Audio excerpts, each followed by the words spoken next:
technology systems governance, risk security control, audit compliance, and assurance. She holds the following professional certification: CFIP, CDPSE, CISA, CISM, CRISC, COBIT, ISO 22301, and OCP. She has attended several foreign and local trainings, workshops, and conferences in the course of her career advancement. She has maintained active involvement in various major information technology systems, governance, risk, security, privacy control, audit, assurance initiatives, which have continually enhanced the overall enterprise business objectives and strategies, as well as effective management and corporate success. So, Dr. Francis, over to you. Okay, thank you so much. Can you transfer control to me so I'll be able to I've done share that. I've done that, ma. Please, I've done that.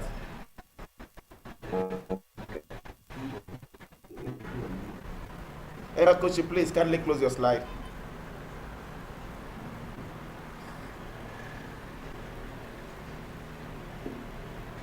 Mr. Kochi, please close your slide.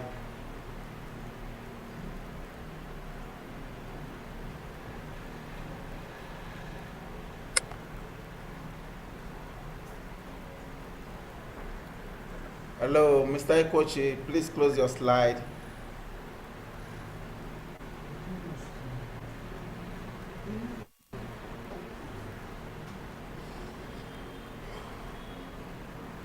Okay, Dr. Francis, we can see your slide now. You can go ahead. Okay, thank you. Good afternoon, colleagues. All protocol observed. Okay, this afternoon I'll be discussing migration of financial services to cloud, the security risks, privacy concerns, and acceptable practices. So in doing this, the highlights will include the introduction, cloud concepts, under which I'll be defining the cloud, computing architecture, deployment models, and service models. Then I go on to discuss the cloud benefits, then move on to the financial services in the digital economy, cloud security risk and privacy concerns, cloud security model, the key determinant Hello, ma, factors, please, then can conclusion you, and any question. Hello, ma. Hello? Please, can you maximize your slide, please? Okay, okay, so Thank okay, you. let me get to, okay, sorry. Slideshow.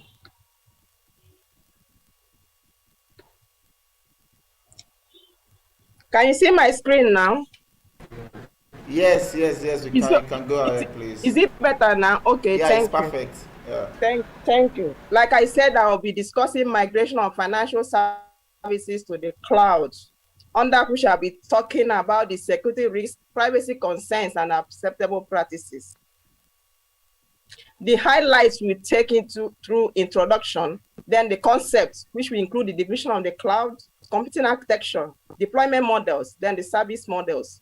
I'll go ahead to discuss the cloud benefits, then move on to the financial services in the digital economy, cloud security risks and privacy concerns, cloud security model, that's the key determinant factors, then conclusion and questions as arise. Then introduction.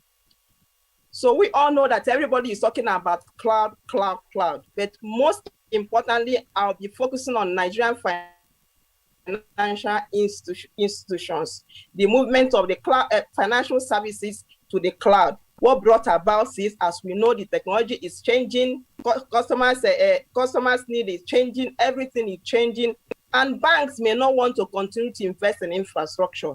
Then the need for this cloud, because it will allow everybody, wherever you are, to be able to access financial services from anywhere, at any time, from any devices. However, those series of solutions have earlier been proposed to enable data and privacy protection in the cloud, but there are still emerging security risks and privacy concerns that we should be discussing this afternoon. Why? Because these institutions lack sufficient visibility and control over their technology infrastructure and sensitive data that utilize cloud services.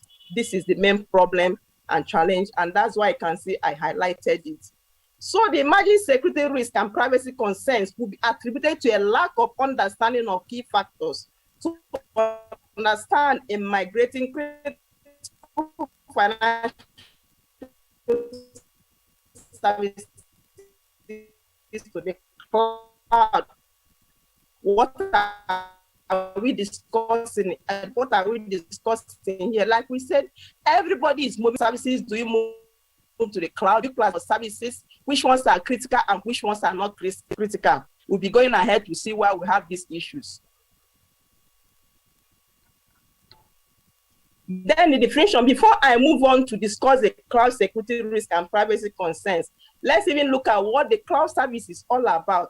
And according to NIST, it said a model for enabling convenient on-demand network access to a shared pool of configurable computing resources, which includes networks, servers, storages, applications, and services that can be rapidly provisioned and released with minimal management effort or server provider interaction. Then the cloud is simply means storing or accessing your data and programs over the internet rather than your own hard drive. So what exactly is this cloud? It is somewhere at the other end of your internet connection where you store your files and can be accessed from anywhere and at any time and from any device. That's what the cloud is. So what is telling us in essence that cloud is not in the air, is not in the vacuum. Cloud means that from any, instead of hosting your own services in your own infrastructure, you have outsourced that to another person to host on your behalf, and your clients or your customers can access such services from anywhere at any time and from any device. Then if we are looking at the pictorial definition of a cloud, we can see the internet, we see the mobile, the PC, the mini node. These are different devices that are accessing these services from any part of the world at any time. You can see the notebook, the remote desktop database. This simply defines what cloud is all about.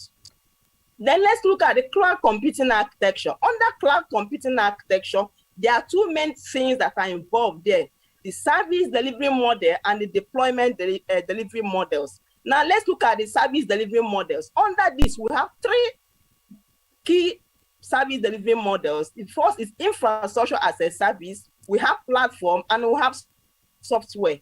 Now, in summary, what is this infrastructure as a service? My dear listener, for the sake of time, I'll be abridging some of these definitions to be able to meet up with the time, please.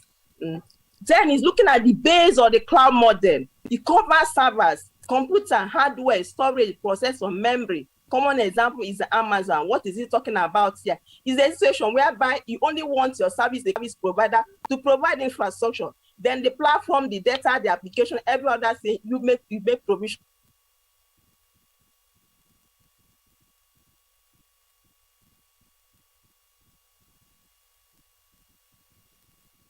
for that. In this model, platform applications, common example is Google Apps that we use, and Microsoft Windows Azure that we all use. It is platform as a service.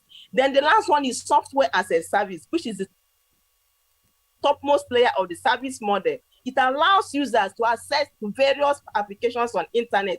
Example is Salesforce. What does this one imply? It implies that you only provide your data, whereby the customer, the CSP, provides the platform and infrastructure. So most often this is much easier to manage. But we're going ahead to see the benefits and also the challenges that are faced each of these services.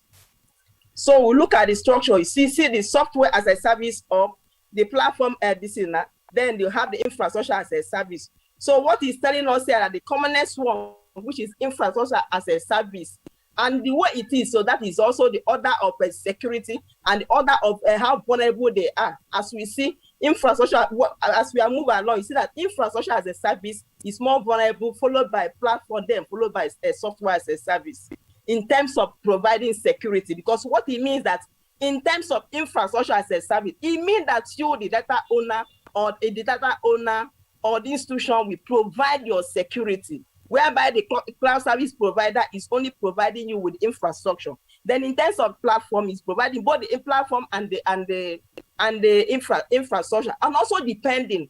And as we move along, we'll be seeing where we discuss about the shared this is responsibility between the cloud service provider and the data owner. Who does what at what time? All these things will be discussed as we move along.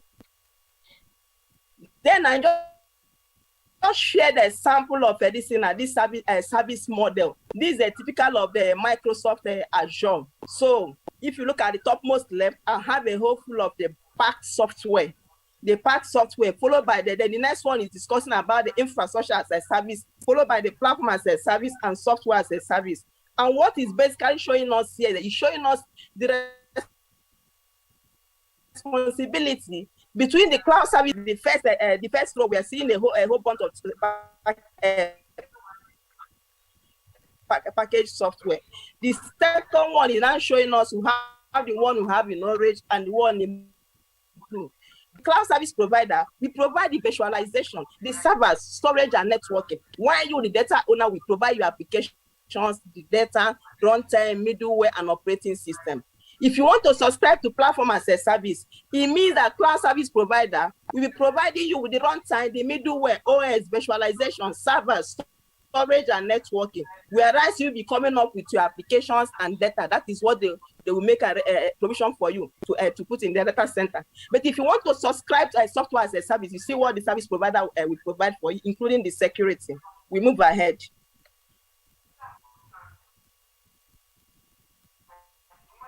Then for the deployment models, we'll be looking at the private cloud, the public cloud, and the hybrid cloud. So in summary, a private cloud is a situation whereby the infrastructure is dedicated to a specific organization. You don't share for anybody. It's operated solely for a single organization. The costs are high since the hardware will be updated periodically. Security is kept in check since new threats come up every day.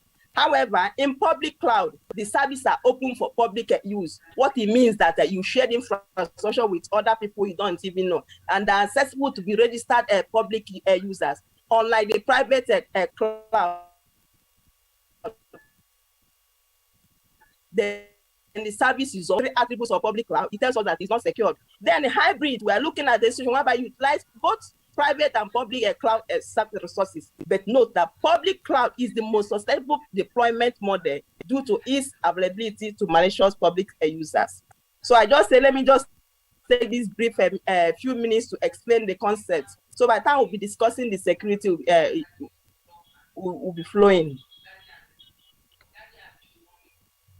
So sorry.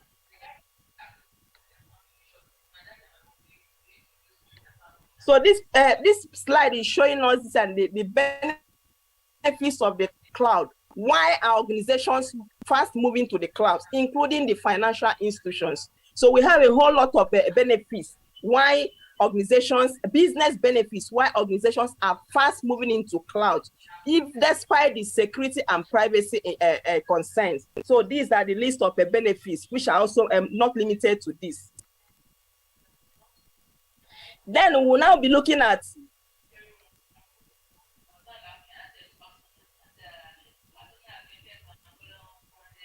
we'll also be looking at this financial services in the digital economy. So we'll now look at that rapid evolution in digitization, technologies and user behaviors are transforming the ways banks interact and offer services to their customers. Hence, the cloud services have become vital to the businesses and the adoption has rapidly increased. Financial institutions are shifting their data, application, and infrastructure to cloud computing environment to gain the competitive advantage of this benefit.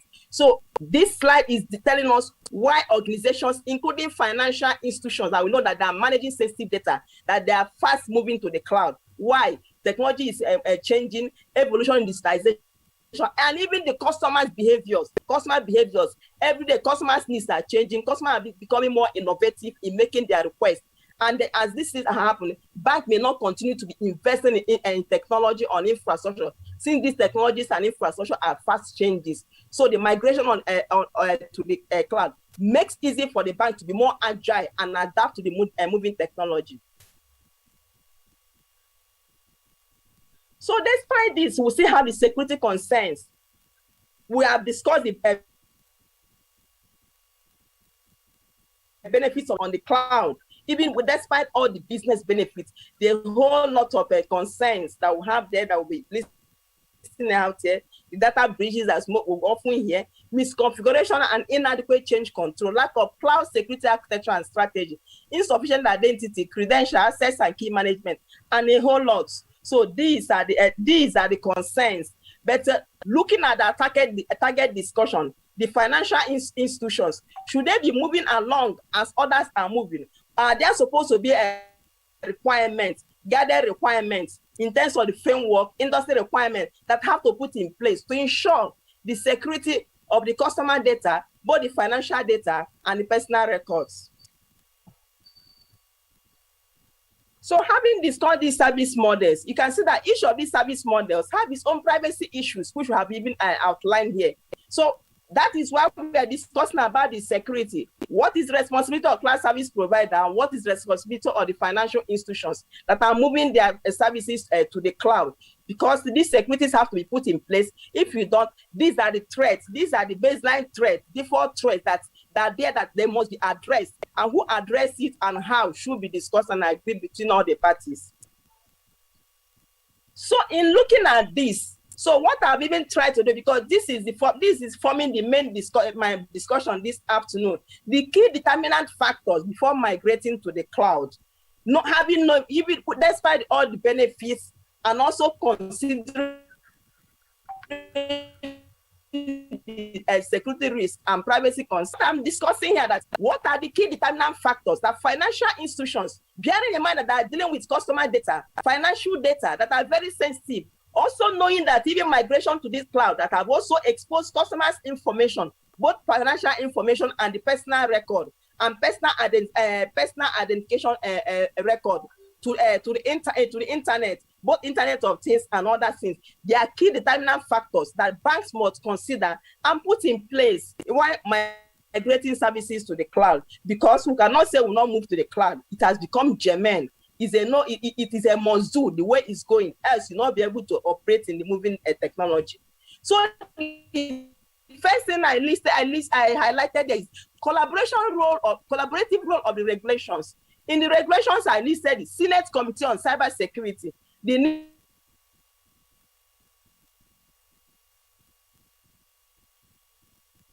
needed that the CSPs are also regulators that should come together to come up with a framework. Because even though we are discussing about the financial data, you find out by the time you sit down and look at ecosystem that involve the financial services and the cloud, it goes beyond the banks. It goes beyond the CBN regulating it, because there are other ecosystems that are not within the control of the CBN. For instance, the need that deals with data privacy. So it's expected that I bring in the data privacy regulation into that framework.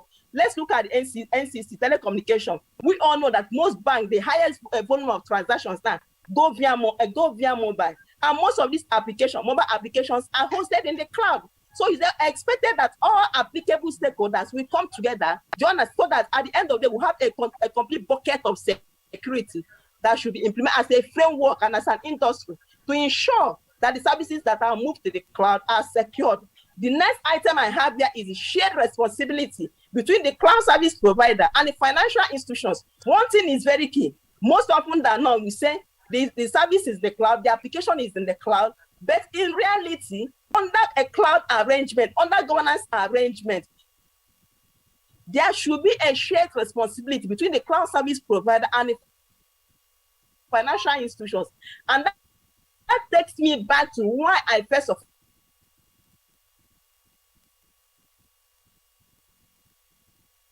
infrastructure service. So showing us for each of the services what the cloud service provider is providing for you and what you are supposed to provide. And depending on the arrangement, and also take us to the issue of legal commitments, and also our legal team understanding the cloud infrastructure, the cloud technology and cloud SLA between the cloud service provider and the financial institutions. I do think that this is the most important aspect of this, because most often the things that are in the cloud, you don't have visibility over how the cloud service providers are managing your applications, especially when we are talking about the financial services. Then the next one is the corporate governance. I am looking at the financial institution itself now. Corporate governance under it, I am looking at the board and executive management functions, their role in giving the approval in terms of security, because most often security is all about cost. In terms of administering that these things are vulnerable, because first and foremost, bank is there to do business agreed. But in doing this big business, and again, because the financial services are being driven by technology that is constantly changing, and that is the reason for moving to the cloud because of these benefits, and also to be able to meet up with the competition. It is also very important that security is integrated into that business decision in moving to the cloud. Then the role of internal security and assurance team within the financial institutions. It is expected that this assurance team or internal security team, which most often headed by the CISO, should understand the security implication, the security requirements of the cloud infrastructure. Most often they concentrate on the security of the on-prem services. No, the same kind of control, the same kind of security that's offered to your services on-prem should also be offered to your services in the cloud. And what does it mean? That it means that in acquiring your security solutions, it is expected that you also consider extending those security solutions to the cloud. Whereby you don't want to do that, it means that in your discussion and engagement with cloud service provider, it means that part of what they'll be providing for you is cloud is security, and you pay for it. So depending on the model you want to do, whether you want to provide your security on-prem and extend your security on-prem to the cloud, or the cloud service provider, offer you their own security and you pay for the service. Then the next one is implementation of the secure state-of-the-art protection technology to ensure confidentiality, integrity, and availability of the cloud services. And what do I mean here? For the solutions that you're acquiring, security solutions that you're acquiring, has to be intelligent enough in terms of monitoring. For instance, your databases in the cloud, are they being monitored?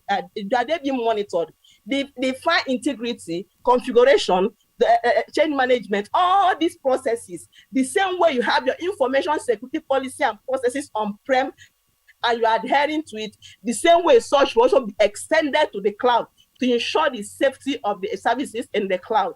Then it takes also the end user security awareness and discipline. End user now, there are two, both internal and external. Internal are your staff, external are your customers. They also have to be aware. That training awareness have to be there for them to know how to go about it, because we say that one, human being, people is your greatest asset. That is one. Your weakest link, that is two. And again, the strongest threat. So your challenge now is, how do you now suppress the weakest link and the strongest threat to be able to bring to be able to raise up the people are the strongest as your greatest asset. That is where you need people. But one thing is that these three attributes are by default are in every single human being. So your role in information security is to suppress the weakest link in people, the strongest threat in people, and uplift the strength in them to be able to have people as your strongest assets. Then the last is what I call the third-party assurance of cloud service providers' compliance with cloud governance requirements. We know that to have this requirement, most often you don't have full visibility into what is happening in the cloud. So as a standard, we have certified third-party assurance, or we call them third-party auditors, that are certified to audit clouds. So it's expected that financial institutions engage the services of these TPAs to go in and audit these cloud services and obtain a compliance certificate to ensure that that keeping with the required standard, the security standard, some of the certification they need to adhere to, because it is expected that the same information security policies and processes you're maintaining in your on-prem information systems, the same is also expected to be extended to your services in the cloud. So to have this visibility, it's also expected that you have an independent certified auditors that go there to audit them. And it's also recommended that these auditors, you alternate them maybe on every year or by annual, to be sure that they don't get compromised. So here I'm sharing this in the cloud security model. If you look at my left bucket, where I've listed this, and I've listed the different key determinant factors. And what we are saying that most often organizations don't consider these factors. Organizations don't consider these factors. They go ahead and deploy. But what we are saying here that if organizations consider these factors and get them into use to make them effective, efficient, and collaborative, you find out that these factors will address the security and privacy of critical financial services in the cloud. So in summary, this particular slide is summarizing my paper this afternoon, talking about the security risk and privacy concerns, which I have discussed in previous slide. This particular slide is now showing us the key determinant factors that organizations must consider and address all of them one by one before moving critical services to the cloud. Now, in a typical organization like a financial institution, when you're talking about security, there's what we call communities of interest. In these communities of interest, in terms of security, people that have a different responsibility to offer as far as the migration of critical financial services to the cloud are concerned. We look at the board and executive management, which provide oversight and provide the funding and the support that is needed. We require the service of legal, not just legal team, but experienced legal team that understand technology, understand cloud computing infrastructure, to be able to go into the negotiation and stand between the bank and the cloud service provider in terms of negotiating the SLA, and also in terms of determining and agreeing on the shared responsibilities between the cloud service provider and the financial institution. Then we take up to the information technology, the IT team that are ensuring the availability of these services in terms of powering the technology. Then we look at information assurance team, which includes the risk team, security team, control, audit and compliance functions. These are the information assurance that ensure the confidentiality and integrity of these services in the cloud, while the IT team ensures the availability of these services in the cloud. Then we talk about the internal end users, and then the customers. End users too, as we say that, that's supposed to be your greatest awareness that are required, the continuous training, even the customers too. More often than not, you see customers can be hacked, customers can be phished, either by phone or by phone call, or by even their email, or calling them, or anyhow. So these are the training. These are simple tips you have to put customers to, so that they will not be phished. As you know, that is the most easiest way, social engineering. And in that social engineering, as we know today in Nigeria, phishing is the most easiest way to get customers' details and compromise their funds.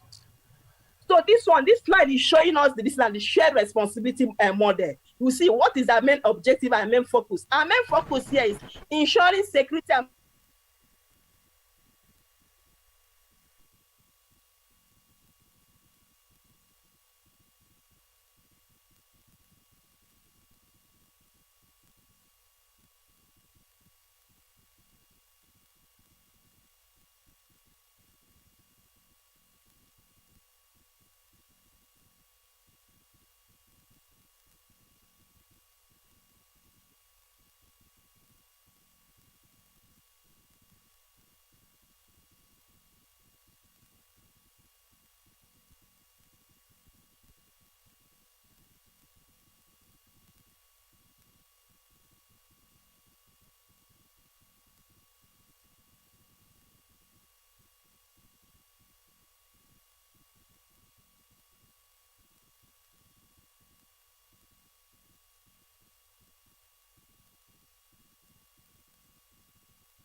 on the issues of minimal security that cloud security have. You know, sometimes when an organization migrates to cloud, it indicates that it only needs a minimal security. You know, what does this really mean when it comes to issues of minimal security? So because I don't really understand, does it mean that we don't need more security when it comes to cloud security because the service provider would be in charge of it? So please, I want you to just shed more light on this issue. Thank you, ma'am. Okay, thank you so much for the question. Your first question is what is customers expected to do to be secured?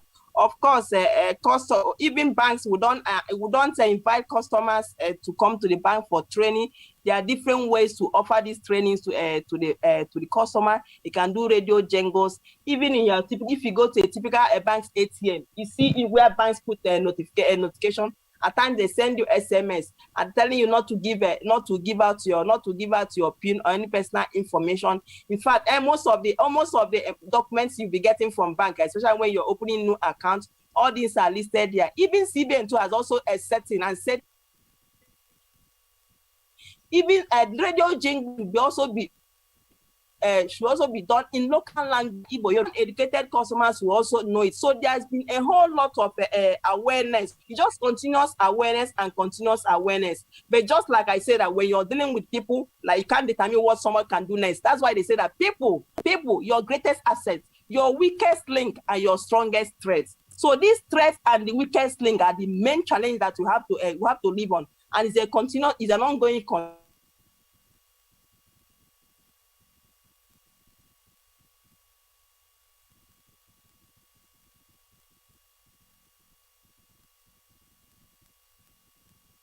even for your token or your PIN or whatever or your BVN, you should know by default that is a fraudster that is speaking to you. Then on the issue of on the issue of the cloud security, there are different information. We have a sensitive information, have non-sensitive information, and security is all about cost. So that's why they have the different model. You also have different deployment model, infrastructure model. You have the public, you have the hybrid, you have the private, depending on the kind of information that you're moving. Then on that service model, you have the infrastructure, you have the platform, you have the service mission you're moving. You don't critical one, but for your critical services, which are your crown jewels, you don't expect to move them to your public cloud or you subscribe to infrastructure as a service. No. Do you understand? So that's why they're categorized like that. But there are some non-critical systems. Because you don't want to continue to buy infrastructure, you move them to the cloud because anything happening to them does not have security implication to you. You buy their assets. So banks know their critical and non-critical services. So for critical services, it's expected that you consider all these factors and move them to secure this to the secure arrangement of cloud service. Thank you. Thank you very much, thank you, my doctor. God bless you. While we welcome the finalists to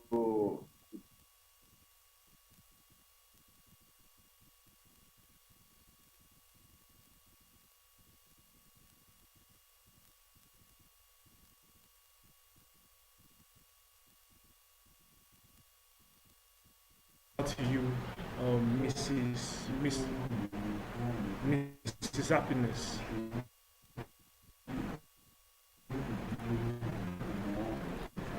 And please let us enable our videos.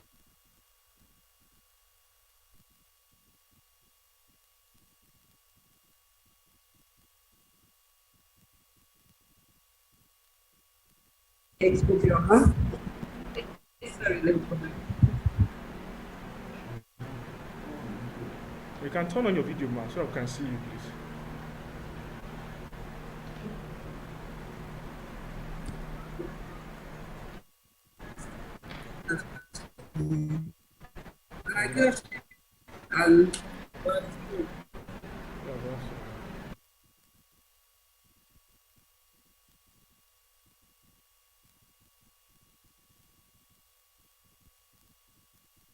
I'm hearing you. Can you speak up now?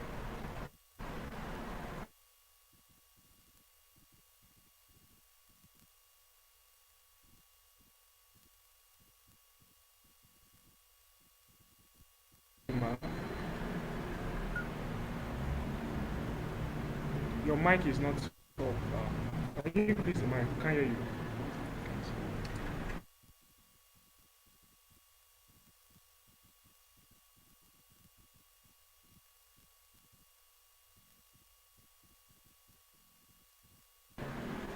Mr. Happiness, are you with us?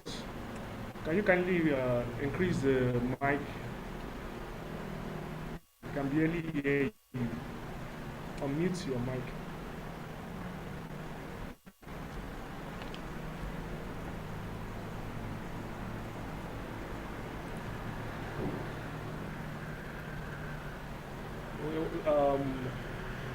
Maybe we should hand over to our other panelist, Mr. Bukumi.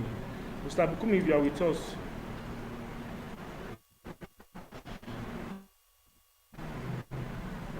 Everybody. Good afternoon. Hey, good afternoon. I hope Yeah, we can hear you now. A little bit more. I'm more audible. Yeah, you're audible Okay, now. thank you so much. And thank you, everyone. Thanks for the question. Okay, without wasting much of the time. Sorry, ma. Can we see your? Can you enable us to see your video? We can't see you. Video is turned off. Okay, Okay, ma. thank you. Yes, that's better. Yes.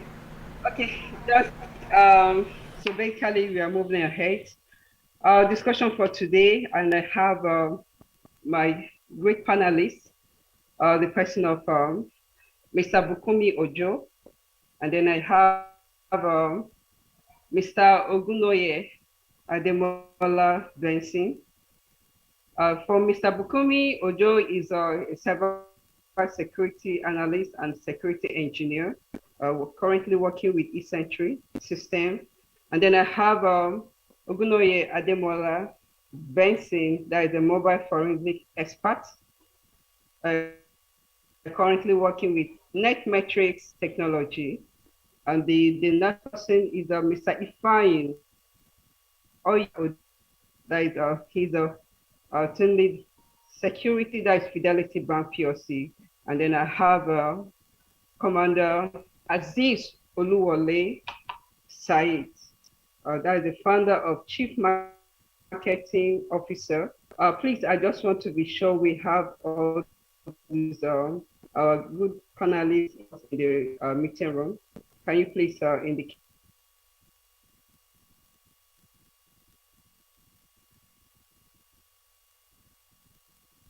Good afternoon, sir. You're welcome. Okay, please, Mr. Ifeanyi.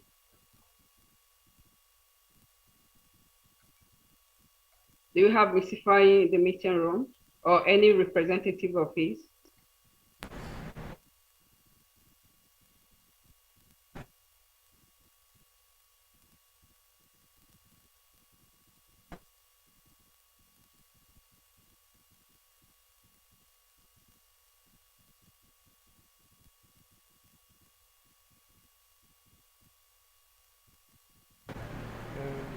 Mr. Aziz is yet to join. Oh, okay. So basically, we have to move ahead because of the time. Okay. Basically, our topic today is around unethical practice, within an organization, which also lead to bribery and corruption. I just want to also appreciate all our presenters. They've actually done a good job around, insider threats, giving us more visibility, what this is all about. So without wasting much of time, I would like to push a question to Mr. Bukumi Ojo. So part of the question, which is around, like I said, our topic is around unethical practice of cybersecurity lead to bribery and corruption. Because we all know that, our organizations are facing great challenges in generating, maintaining, and retaining ethical employee at work, due to high competitiveness. So of course, which is very rampant within the banking industry and the lacks within the fintech as well. So I want to push a question to Mr. Bukumi. I just want you to just quickly give us an overview of what unethical practice within an organization is all about, and also the people that are really involved on this.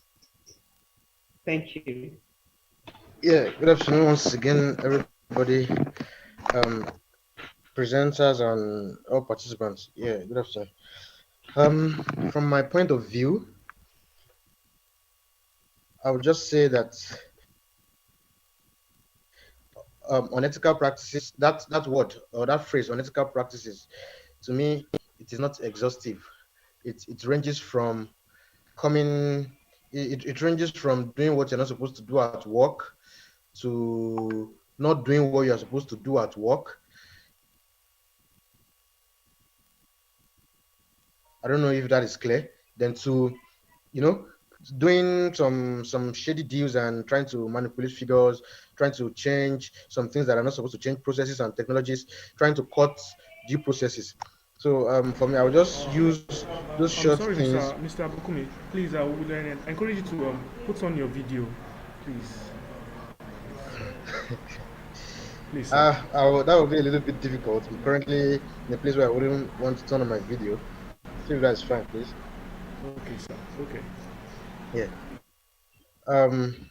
So as I was saying, I would just say that those things are part of the things that categorize unethical practices. They may also include wanting financial gain for what you didn't do, or wanting more than what you deserve, or stuff like that. So those kind of things, I think they are the major motivating factors. They are the major motivating factors, as we know that a larger percentage of all cyber crimes are motivated by financial profits. So, yeah, for me, I think that is a leading cause in cyber threat and risk these days. Thank you so much. But then I also wanted to know, the kind of people involved, who do you think, that are really involved in this unethical? Well, I would say that nobody is above unethical practices. It can even start from as little as the gatekeeper to the CEO of an organization. It is more pronounced among those that have the technical know-how to manipulate these systems and get away with whatever they are trying to do.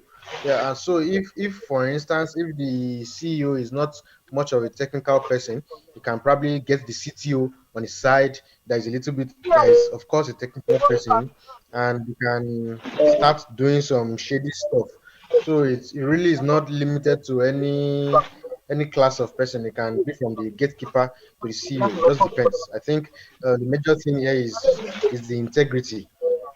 Yeah, for me, that's it. Oh, Mr. Benson, can you please reduce your mic? It's Oh, all right, thank you. Sorry. Okay. Thank you, Mr. Bukomi. Thanks so much for that. Okay, I just want to welcome Mr. Banksy. We're glad to have you. I have a question for you. I don't know if you really settled down for this. Can I go ahead, please, Mr. Banksy? Please confirm. Uh, I'm with you, but actually, I'm Okay, just trying to see where I can pass because I'm okay, driving along. it's all right, no problem. Thanks so much. Okay, I'll follow you outside. okay, so thank you. Hello. Okay, so Mr. Ifanyi, please. Okay, we will allow you to settle down. Okay, my next question goes to Mr. Ifanyi. Good afternoon, Mr. Ifanyi. Okay, my question is, why are organizations so concerned about, unethical behavior? We just wanted to educate us a little around that. Why organizations are so concerned about unethical behavior. I hope you can hear me, sir.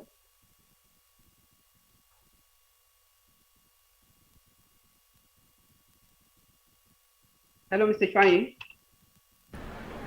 looks like Mr. Ifeanyi is not currently available. Mr. Aziz, Mr. Aziz is Oh, online. okay. Okay, that's fine. Mr. Aziz is online. Okay.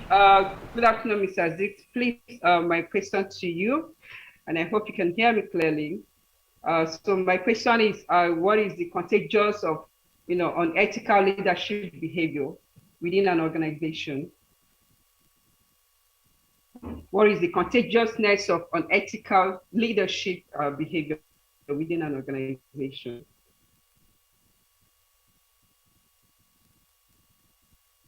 So this is referred. The question is pretty straightforward. On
day job.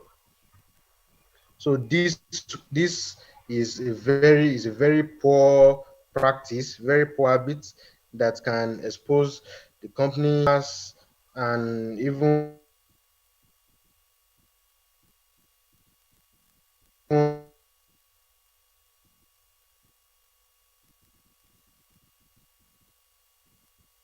partners to cybersecurity exploits. Then information on need to notification, we have confidential, we have internal communication, we have restricted. Those classes of information, there are specific groups of people that are supposed to have access to such information, and it will surprise you that in some organizations there are some people that the maximum amount of information they need to know, considering their job role, is the internal communication or publicly available information. But you'll be surprised to know that they have access to the confidential data, they have access to restricted data. When people like that, especially when they don't have proven track record of faithfulness and integrity, when they have access to such informations, you'll just be surprised that they would eventually sell those data to malicious guys. A speaker earlier said about a Tesla employee that was offered millions of dollars to install malware. You can imagine someone that has that kind of access. If it was not someone um that had provable track record, he would have easily collected the money, installed malware, and it would have been, oh, Tesla has been breached. So this, well, for use of this case, I'll just limit my answers to those three things. Number one, too much exposure of information, lack of proper access management, and use of company resources for unauthorized purposes. Thank you very much. Thank you, sir. Thank you. I have one more question for you. Yes, thanks so much for that. It was really at point. I know that for every organization, what is critical to them is the data and people. Now, I want to ask you this question. What do you think that could be the possible thing that actually lead people to do this kind of malicious things? What do you think that could, what is that possible thing that could lead them to do that? Well, everything I want to believe everything revolves around financial profit, but there might be a few things that are informing that. Number one, maybe the employee is not being properly compensated at work, and maybe he just feels, oh, this is my way of getting leveled up to what I'm supposed to be getting normally. So he just embrace the bad way to get his profits. Then secondly, we have case of disgruntled employees, maybe people that, for instance, maybe he had a beef with the CEO or somebody, and he wants to kind of take a revenge on the company. So that's also one of the things. Then some are really unprovoked. Some are unprovoked. Some people really don't have the intentions of doing such things, but when they see the opportunities, they just say, oh, wow, this is a very good opportunity to do this thing, and when I just do it, I might just get away with it and get a lot of profits. So yeah, some of them are unprovoked. So for me, I would say these three things are leading causes in why these things keep reoccurring. Okay, thank you for that. Thank you so much. Okay, I will switch to Mr. Aziz. Just a quick question for you. So this is kind of, we are looking at, a way out, how to resolve this, advising organization on way forwards around this. So my question to you, Mr. Aziz, is what are the measures to put in place, to curb this ethical practice within an organization?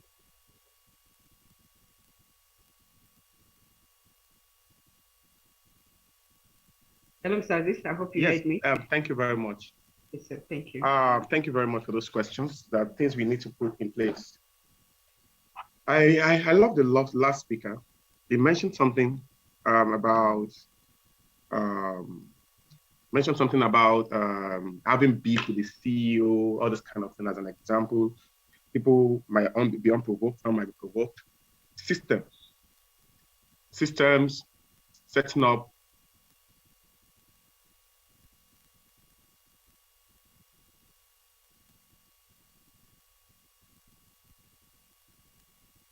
Hello, sir. Hello, Mr. Aziz. Are you with us, Mr. Aziz? We can't hear you.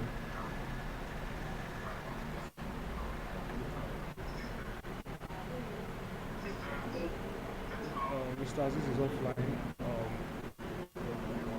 Mr. Aziz, we can't hear you. Are you online?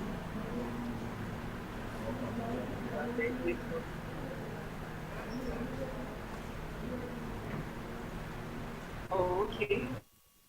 Okay. Okay, while we're waiting to rejoin. Okay, Mr. Bukumi, sorry. Please, one more question to you. I just still around, the way forward, how to resolve this. I need you to kind of briefly tell us, okay, what are the things, that organization need to put in place to make sure, they monitor, they control unethical behaviors. Thank you. Thank you very much. One of the major things for I would touch on physical access control and systems access control. For physical access controls, I think there's a need to be more stiff on the use of CCTV cameras in sensitive areas where sensitive systems are hosted, where sensitive information are kept, so that people don't just go in at any time and do whatever they want to do. Everybody is held accountable per time when they enter, and nobody having no business should should get in to places like that. Then I will talk about the systems access control. A speaker mentioned it earlier, that there's a need to always disable local admin accounts on systems. That has been one of the major ways where malicious activities go through the network, because a lot of system administrators, they just let's just leave the local admin account and be using it like that. There's a need to disable the local admin account and allocate appropriate privileges to specific users as their job role requires, so that if a particular user, say for instance Mr. A has super admin privileges and he does some things on his system, by the time things go wrong, you can able to get back to the logs and check that, oh, at also point it was Mr. A that did this, it was Mr. A that did that.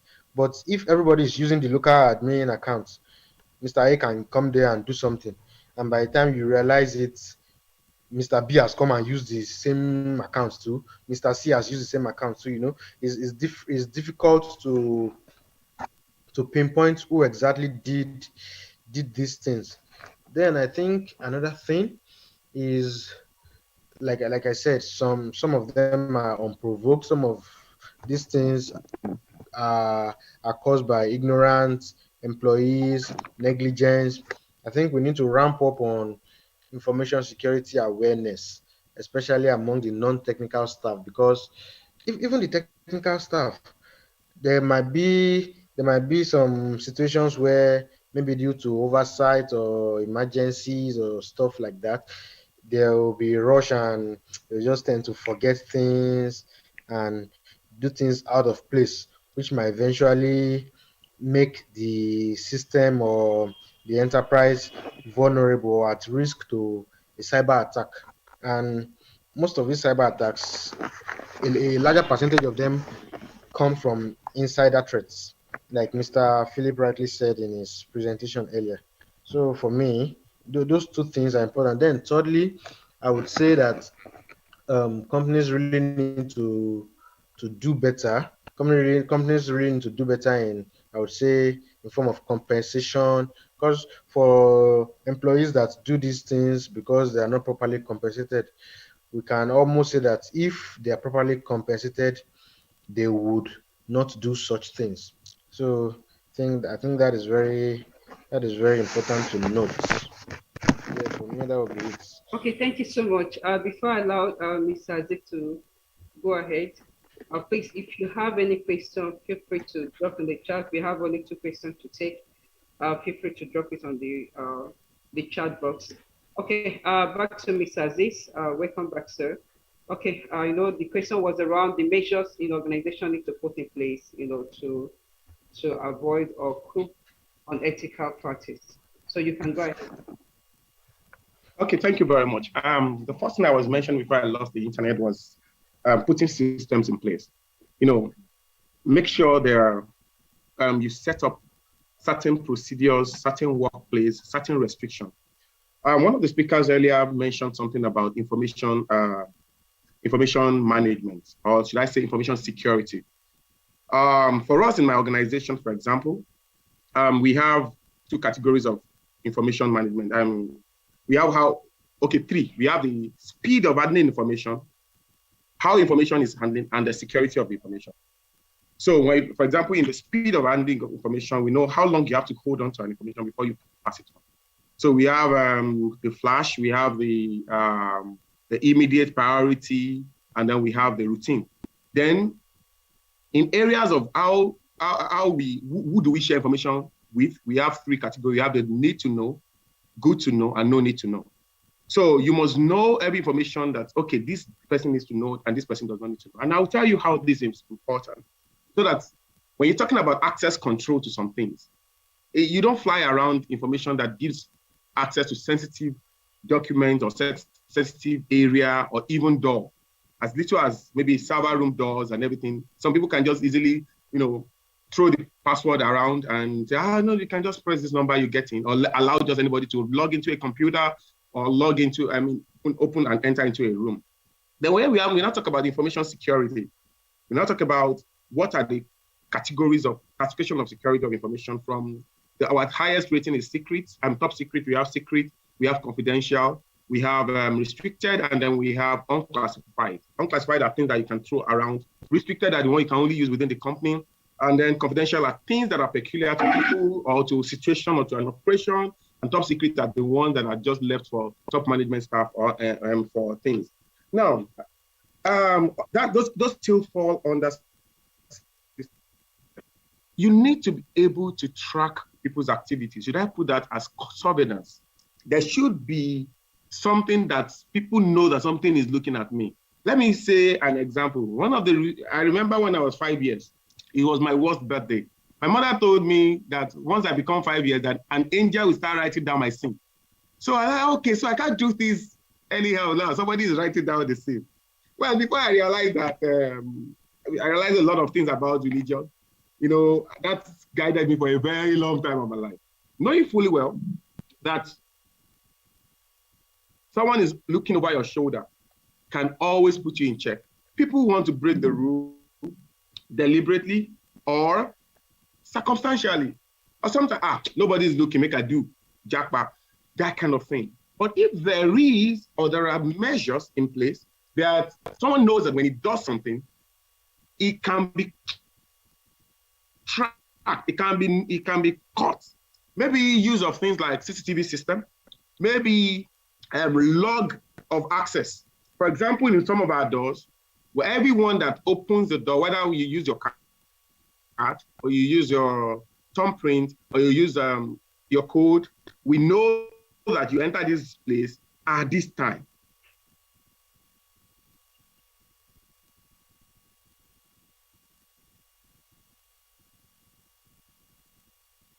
Okay, it seems the internet is misbehaving. Hello, Mr. Aziz. Okay, this time, at this junction, we just want to say thank you. Does anyone have question for Mr. Bukomi? Any question from anyone?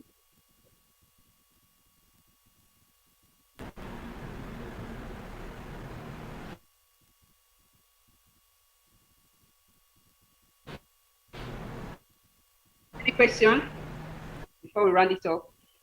There's a question from Mr. Sylvester. Thank you, ma. Mr. Pinet, good afternoon, ma. Yeah, thank you very much. I really want to commend your efforts so far. But I just want to ask a little things about, because sometimes we discuss about the security aspect of it, which is the levels of security. We discuss about that. Likewise also, and at what level can an admin goes? Because there was a case in our university at that time when I was going through my research, and that research stated about fine grained access control system. That is, it gets a level by level that you can have an access to.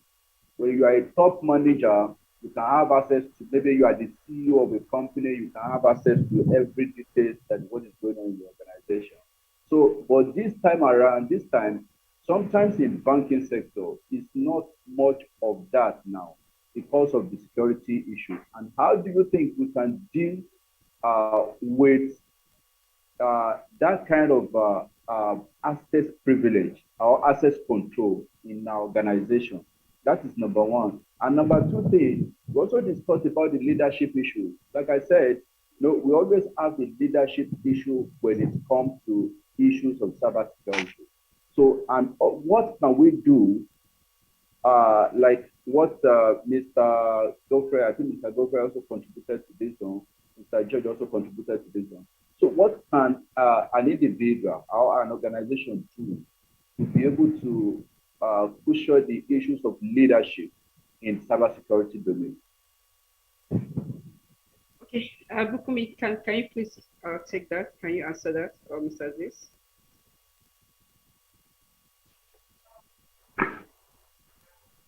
Okay, I didn't quite get the first question properly.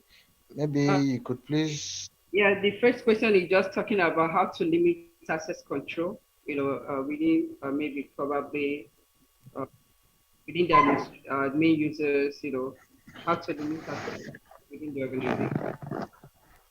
Okay. Well, we not to overflow the issue.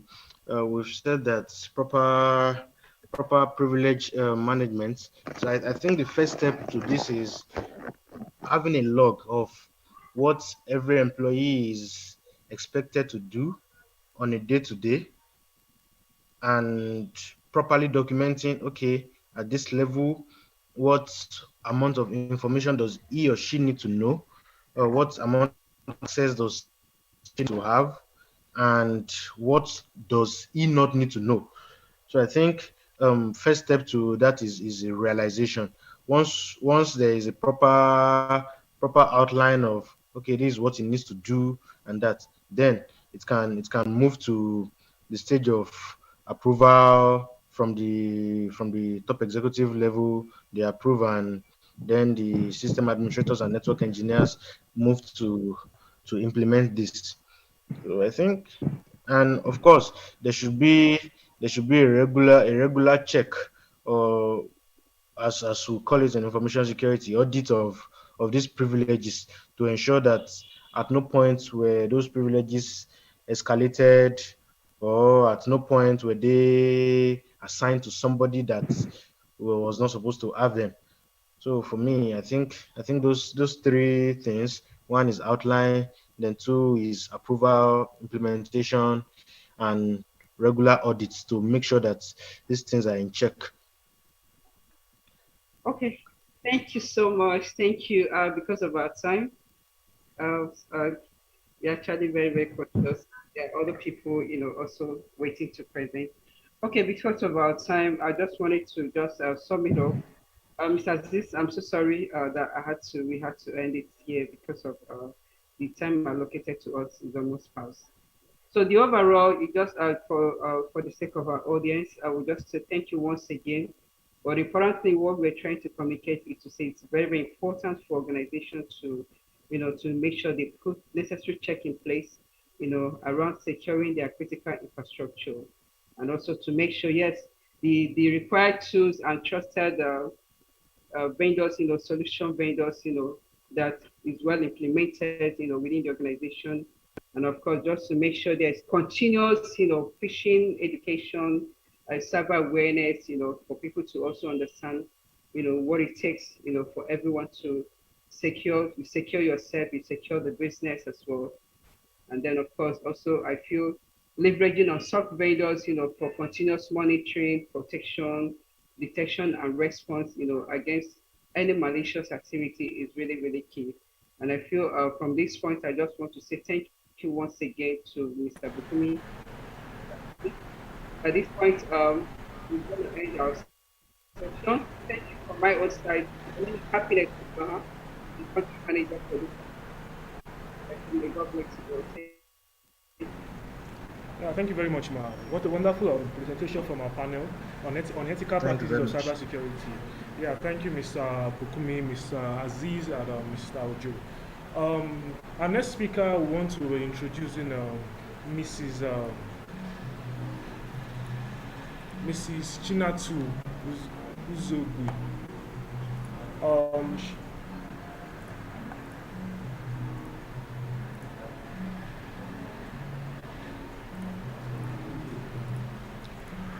She is a cybersecurity consultant with Rostec Cybercrime Solution Ltd. She is currently the president of the ISC2 Nigerian chapter, which she formed as the Pensioner, which was also nominated in the top 50 women in cybersecurity Africa 2020 accolade by Cyber in Africa. Prior to Rostec, she has over 10 years of information technology experience with some banking and manufacturing firms in Nigeria. She is a Cisco Certified Chief Information Security Officer, CISSP Certified Information System Security Professional, CISM Certified Information Security Manager, and CISA Certified Information System Auditor, CEH Certified Ethical Hacker, as well as other information technology related certification.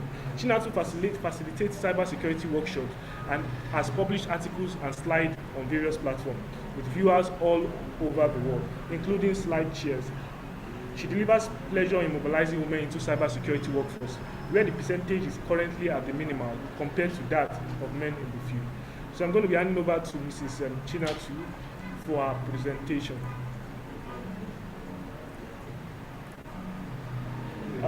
Good afternoon, ma'am. Are you with us, ma'am?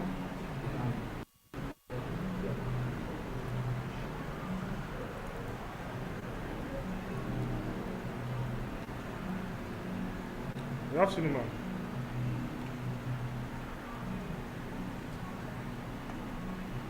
You can share your screen now, ma'am.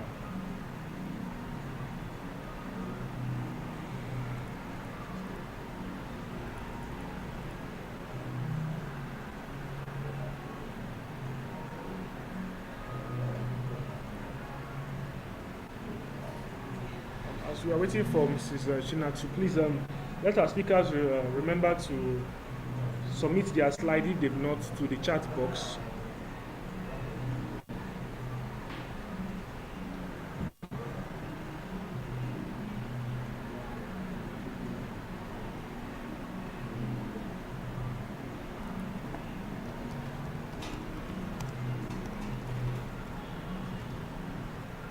Good afternoon, ma'am. Can't hear you, ma'am.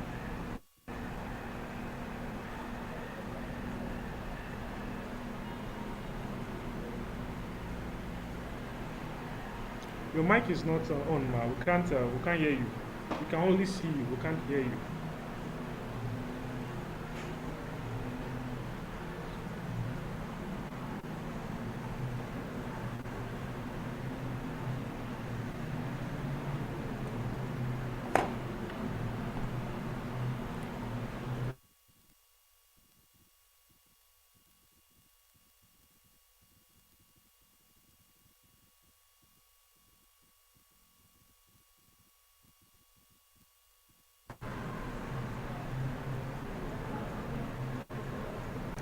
Look, ma, we cannot hear you.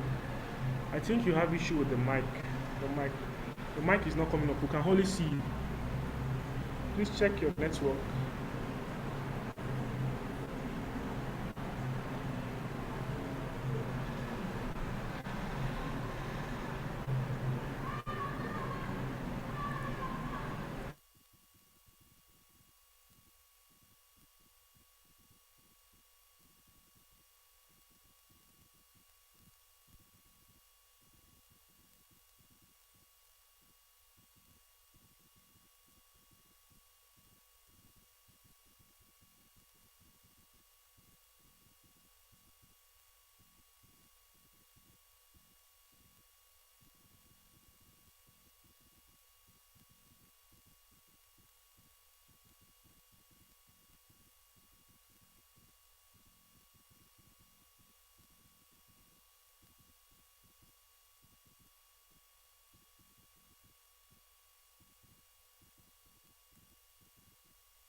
Hello, Mrs. Chinatu. We still can't hear you. Can you please adjust your mic? You have issue with your mic. We can't hear you.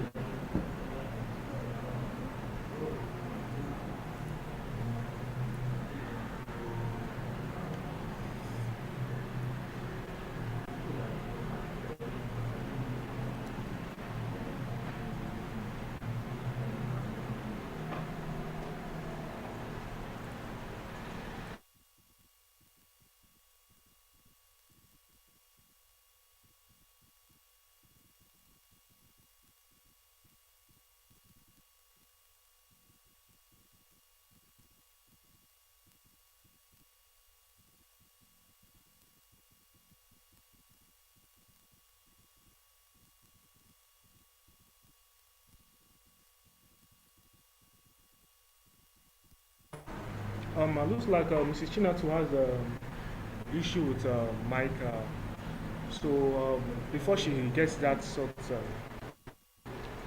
sorted out, I don't know if we have any questions concerning the panel discussion earlier.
So we're here to fix Mrs. Chinatu mic issue.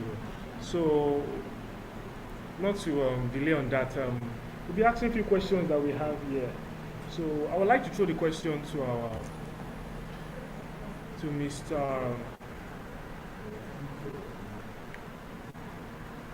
panelists.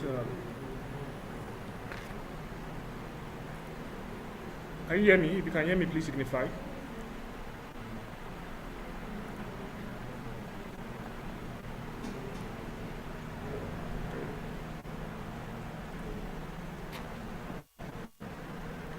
So I wanted to ask if defense in depth. We talked about defense in depth in Mr. Ojo's presentation. If defense in depth is still is a feasible strategy for protecting enterprises from sophisticated and growing attack vectors, if that strategy is still working, the defense in depth, is it still a feasible strategy for protecting enterprises?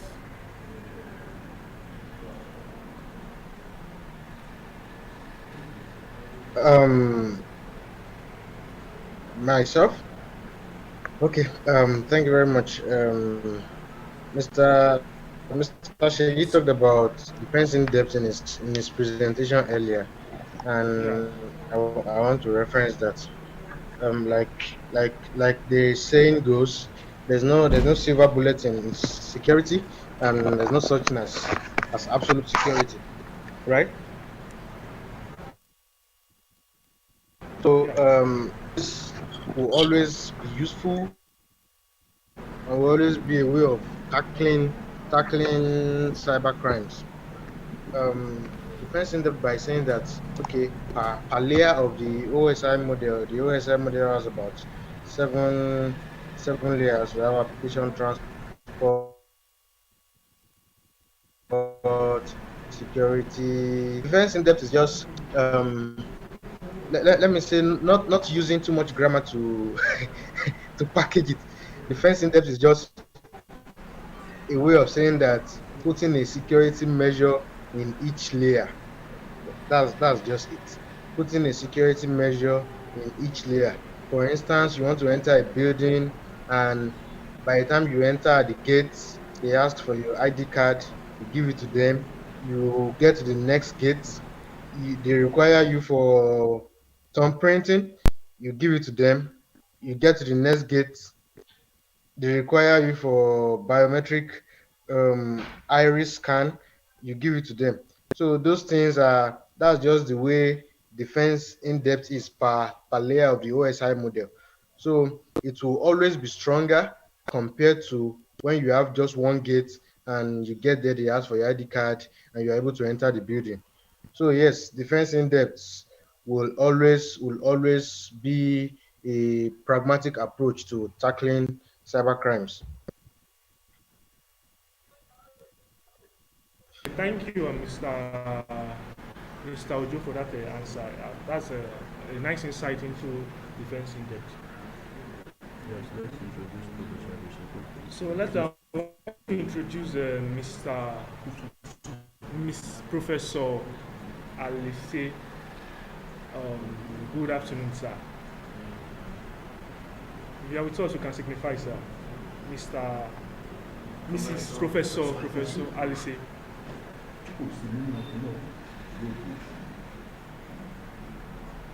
Hello, sir. Hello? Hello, good afternoon, sir. Good afternoon.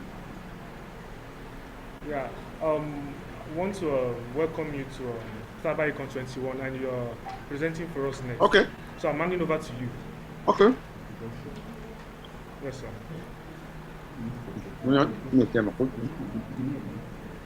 Okay, I'd like to introduce Professor Alice. Boniface Kayode Alice, PhD, is a professor of information and cybersecurity. He has about 23 years of teaching, research, and practice experience in the field of cybersecurity. He is a member of many professional organizations and societies, including Nigerian Computer Society, NCS, Cybersecurity Experts Association of Nigeria, CSEAN, Information System Security Association, ISSA, United States, Information System Audit and Control Association, ISACA, among others. He has over 250 publications in reputable journals and referred conference.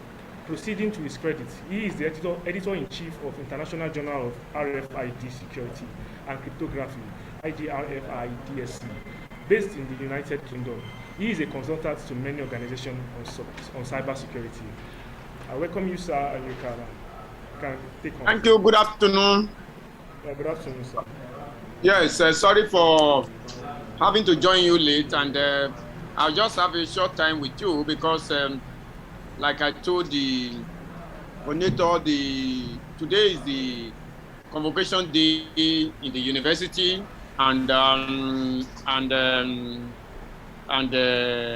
we are having the convocation of the undergraduate, and I'm a member of the University Governing Council. So I'm just going to talk about this thing that we are talking about, the cybersecurity, the fourth industrial revolution, and the new work. If you look at what is happening today, we are gradually moving to the fourth industrial revolution, and the fourth industrial revolution is going to be driven by issues of artificial intelligence, machine learning, Internet of Things, and cybersecurity. And just like you said, computer has revolutionized the world. Banks, everybody, entertainment industry, computer also play prominent role in communication. Computer are used for manufacturing. Banks use them for record keeping, for entertainment. So many things.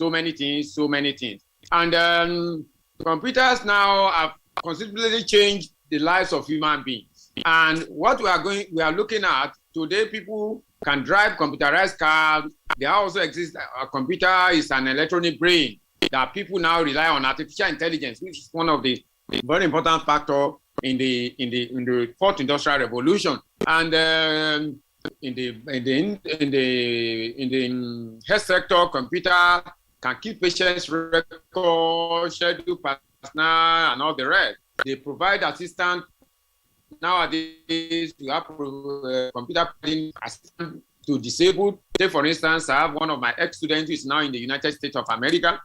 He did something, we call it eye care, that will help the visually impaired people. So in so many areas, computer has come to revolutionize the world. In the military, we use it to store inventory, carry out simulation war simulation. You can use it to follow the movement of enemies, traffic flow, are controlled by computer, transport industry. When you go to advanced country nowadays, you see them, for instance, in UK, assuming computer is not working, the train system, which is the main thing operating there. If computer can see your slide, if you can maximize it, we can only okay, no problem, I can maximize it, no problem.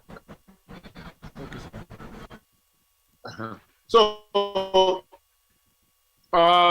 critical infrastructure like water, transportation, health sector, every job that have been developed, that have been taken to the advanced level in the fourth industrial revolution, where artificial intelligence, Internet of Things, and so many things will be involved.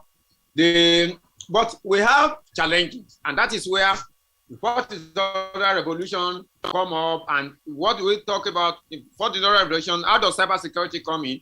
In the fourth industrial revolution now, where some of these things will come into play, we can also have security and privacy challenges. You can discover, you can begin to imagine what will happen when somebody can come into your house without you being there, remotely open your door, drop your good that you have purchased online, and go away. You can imagine what will happen when somebody can come, when you come to the nearest station where you have parked your car, come to your car, open the boot of your car remotely, and drop your good and go. So challenges that have to do with this have to do with security and privacy. I want to tell you, computer nowadays define the way we live our lives. Information technology defines our daily experience. I'm sure all of us there's none of us there who can, spend, assuming that I remember sometimes ago, there was it MTN for some hours. Everybody was running scatter. You remember there was another time ago, recently, where Facebook got crashed. A lot of people, Facebook, LinkedIn, it was a serious problem. So that means that it has entered into our subconsciousness. We have smart cities, we have smart homes, which has metamorphosized to smart city, smart nation, and which go to lead to smart world in the fourth industrial revolution. And when you now have smart world, where everybody, the world is where everybody, we are now in what I refer to as a borderless world. In the fourth industrial revolution, we are going to have what we call borderless world. Doesn't matter, the physical border between Nigeria and Benin Republic will disappear when it comes to digital engagement, and most of the engagement will be digital. So we need to take care of some of these things. Yes, Nigerian government can put a lot of soldiers at the border. Nigerian government can put a lot of soldiers at the border of Niger Republic, of this, of that, whatever happens. But at the end of the day, because of the digital nature of some of these things, there is no way we can take care. Just a minute.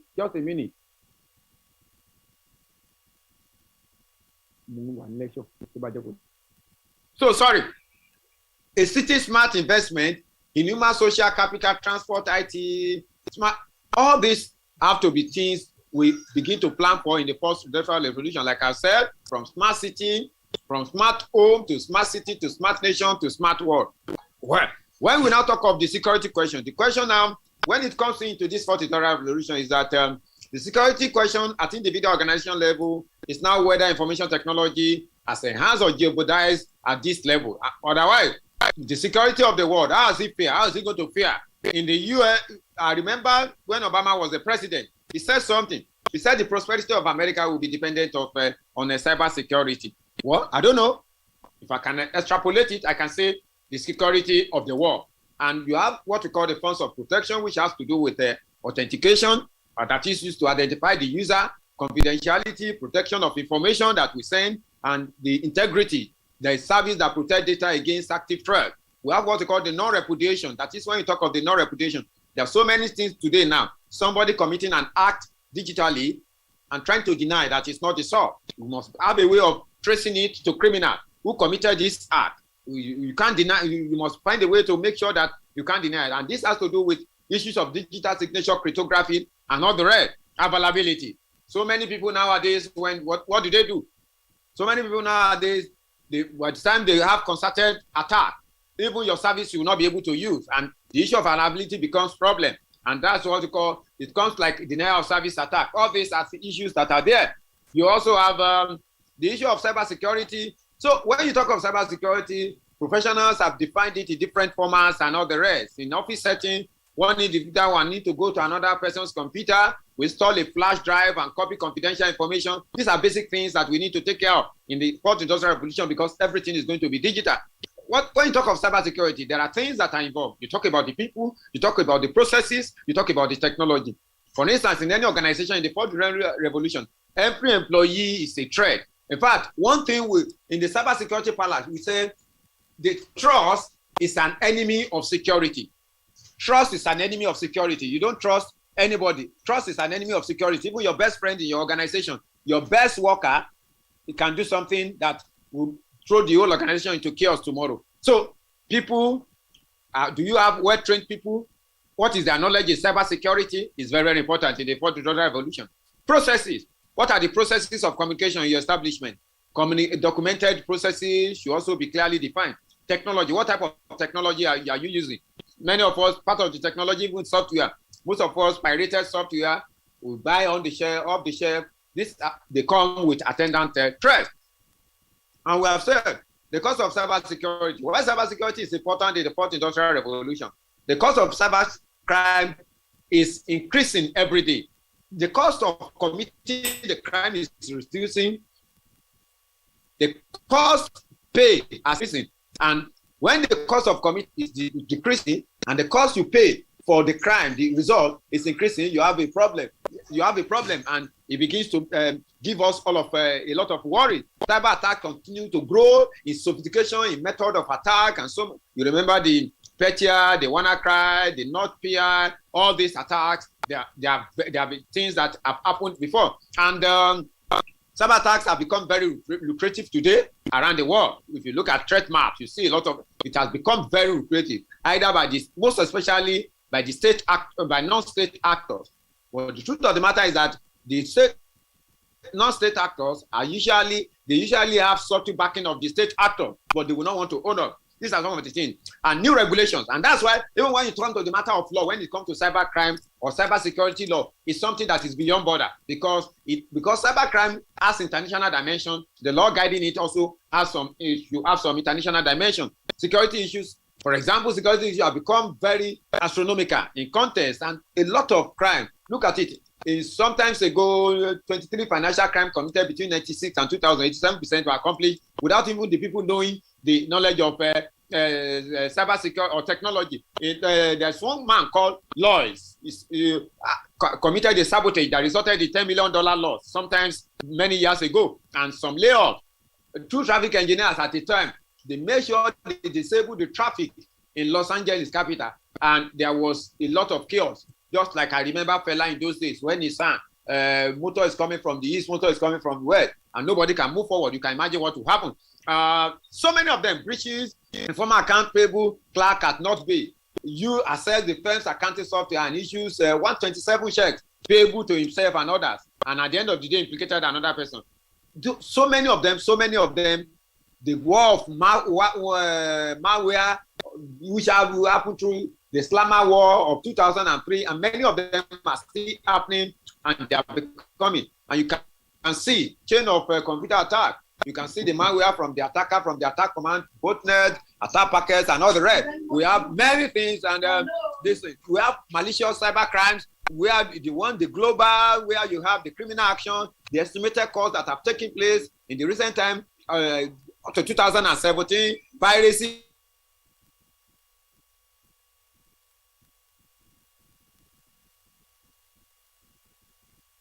Issue, the estimated cost, issues, global things that have happened in the time. And internet usage has increased, internet siege rather, from February 2000 and February year 2000. We have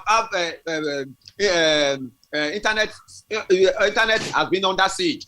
So many things, Yahoo, Amazon, Buy.com, CNN.com, eBay, all of them have been under one attack or the other. So by the time we now enter into the fourth industrial revolution, where everything is going to be based on artificial intelligence, where everything is going to be based on machine learning, where everything is going to be based on IoT, you will discover the sophistication will be too much and the interest in the cyber attack will be too much. So the earlier we get prepared, the better. You remember the issue of Slammer 1, the issue of Warcom, you remember the September 11 attack that shook the whole world. All these are things that are this thing. So it is a jungle out there. Everybody, the internet is highly connected, globally connected, viruses, everybody has become susceptible to attack. We are all vulnerable. We are all vulnerable. And let me tell you, don't think that you have, oh, I am protected because I have some defense. No. You are not, because until you are hit, then you will know that intruders will always find a way. Hackings are not committed by intruder by accessing your computer. Ways of perpetrating cybercrime. So many. The most common one, virus dissemination, and there's something we call the logic bomb that also known as Slack code. You remember what happened? There was a infamous Friday the 13th virus, which attacked the whole system and everything exploded. You have denial of service. You are connecting to server because there is a concerted attack. You are connecting, you cannot connect, you cannot get any service. All these are some of the things we have. Phishing, that is getting information. Trying to get information about individuals, most especially whalers. There are people we call whalers in the industry. Who are the whalers? The whalers are the CEOs, the people that are important. When you have information about them, you can take the whole resources of the company and email bombing and spamming. All these are things. Email bombing and spamming, webjacking, cyber stalking. All these are ways of perpetrating cyber crime, salami slicing attack. And when you look at this, it happens a lot in the bank. Somebody is just working there, he's taking one naira from 1 million people customer or 10 naira from that looks insignificant. By the time it brings up, all of a sudden, before you know what is happening, he becomes a millionaire. These are some of the things. Software piracy, intrusion detection, and malicious code. The number of attacks, you can see it has grown from 2015 to 2018, for instance, just from 500 million to 2 billion. You can see the astronomical growth. All these are things that are there. And ransomware prediction in 2019, and ransomware cost will rise to about $11.5 billion in 2019, which has happened, and it is estimated by the year 2022 is going to rise about 20 point something billion dollars. All these are things that we have, and even in Africa and Nigeria, we have also suffered it. We have also suffered this cyber crime. It's only they are not reported. More than for instance, according to Shiloh and Fasasi 2016, cybercrime war in the world cost the sum of about $500 billion, more than the GDP of South Africa, which is 350, and GDP of Nigeria, or less, a little bit less than the GDP of Nigeria, which is 521. So there are so many things, and the kind of attack that has happened, and how it has happened. And then in Nigeria, we have had so many attacks as well, putting all the calls, denial of service, putting calls into this thing, malicious attack, about $2 billion, web attack, $2 million, denial of service, $1.5 million, insider malware, insider, $1.4 billion, phishing and social engineering, $1.2 billion, malicious code. All these have taken place, and notable breaches and vulnerability prediction for future attack. By the time we enter into the era of what do we call it, of fourth industrial revolution, is going to increase astronomically, and these notable breaches are taking place, and it will continue to take place. And you can see everyone, something for everyone in cybersecurity, reasons to work in cybersecurity. Now in the fourth industrial, how do you key in the fourth industrial revolution? Now taking a profession in cybersecurity. Cybersecurity is something for everyone. Money makes the world go round. Be part of the dynamic. It's a dynamic industry, and my advice is you want to be part of the dynamic.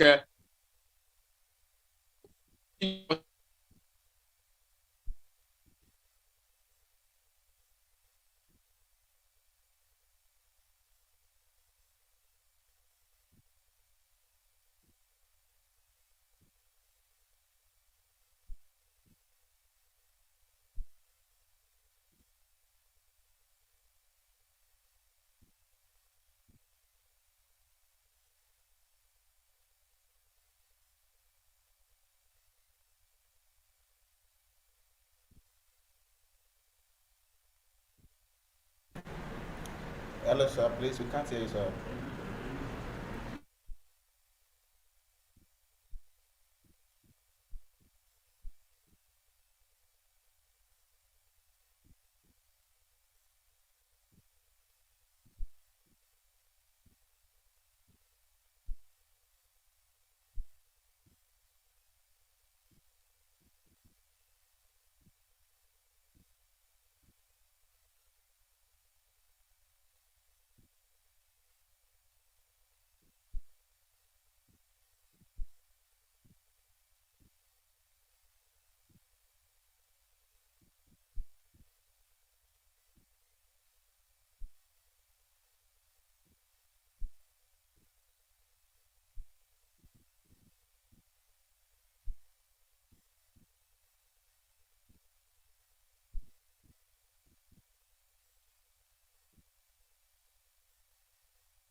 I was offline.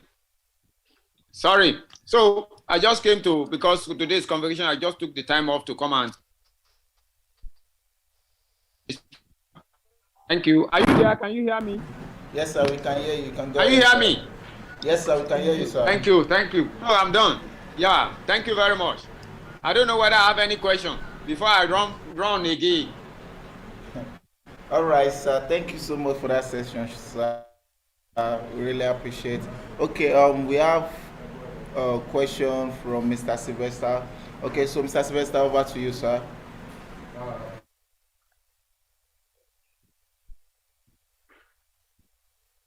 Yes, I'm listening. Yeah, good afternoon, sir. Good afternoon, Yeah, Mr. Sylvester. Yes, sir. We are looking at the numbers of breaches in the world today, breaches and attacks today. So what should be put in place concerning this? What should an organization, individual should put in place so that they to prevent such an attack? That is number one. Okay.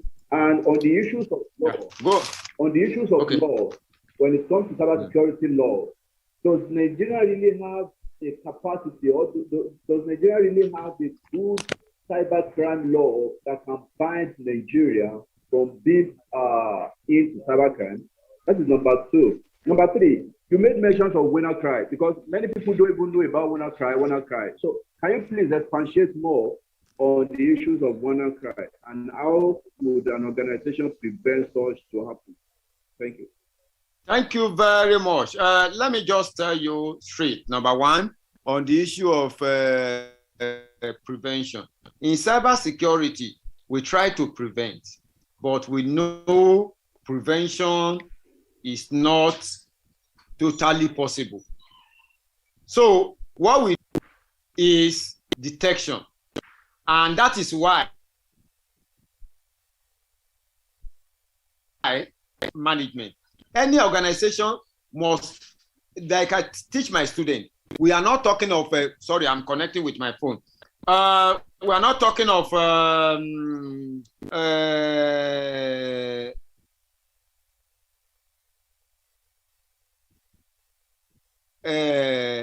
incident happening. We are not talking of a situation whereby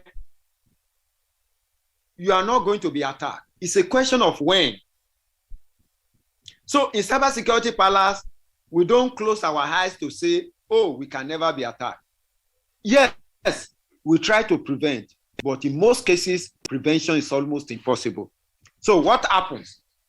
Detection, which leads to incident management problem system. And that is why when we talk of cybersecurity, you have the technology aspect and you have the management aspect. So cybersecurity involves a lot of management. So you cannot have total prevention. You may not be able to have total prevention. Let me use that language. And that's why you must have incident response plan. Concerning the issue of cybersecurity law, like I said, the issue of cybersecurity, there is what we call the word politics. Politics is involved. There are so many attacks that are carried out by non-state actors, but backed up by state actors. So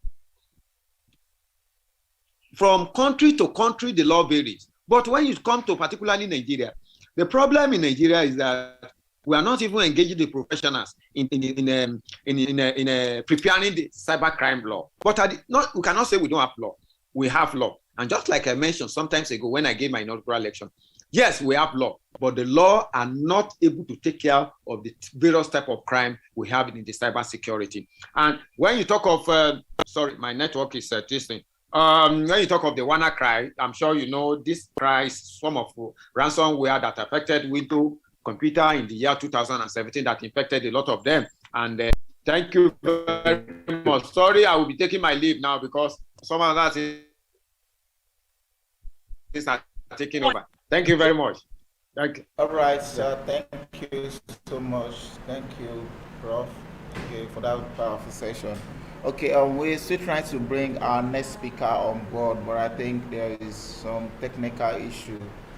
Okay, so but while we are still trying to bring our speaker on board as Mrs. Chinatu. Okay, so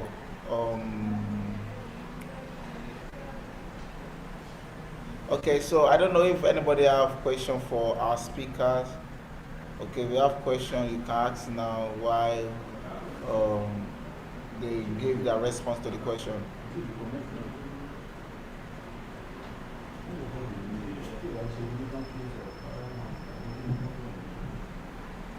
If you have any question for our speakers, please you can ask now.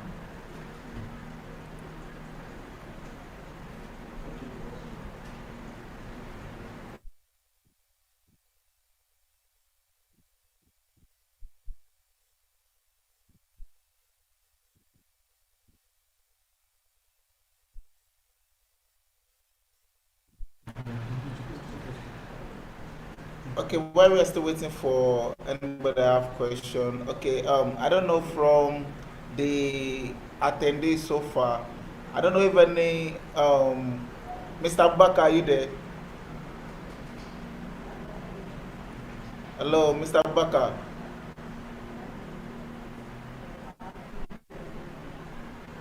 Mr. Baka, are you there?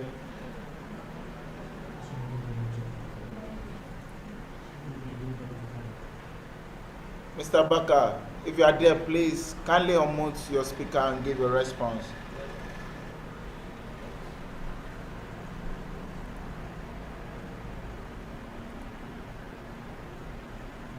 Okay, I think he's not online. Then okay, what about Mr. Samuel? If you are there, kindly unmute your speaker and give a response.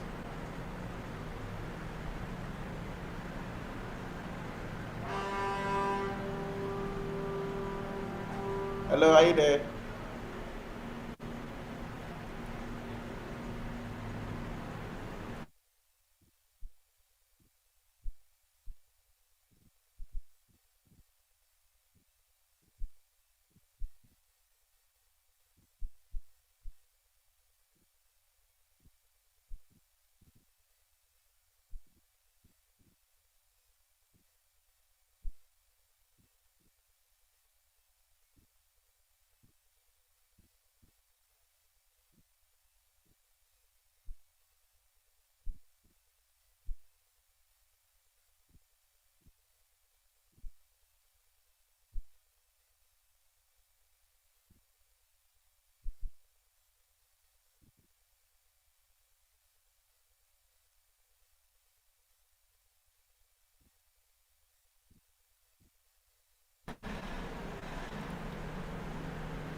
Okay, why Mrs. Chinasa is still trying to join this session? Okay, I would like to ask if so far since we've started the summit in the morning, I'd like to ask if we have really met your expectations so far.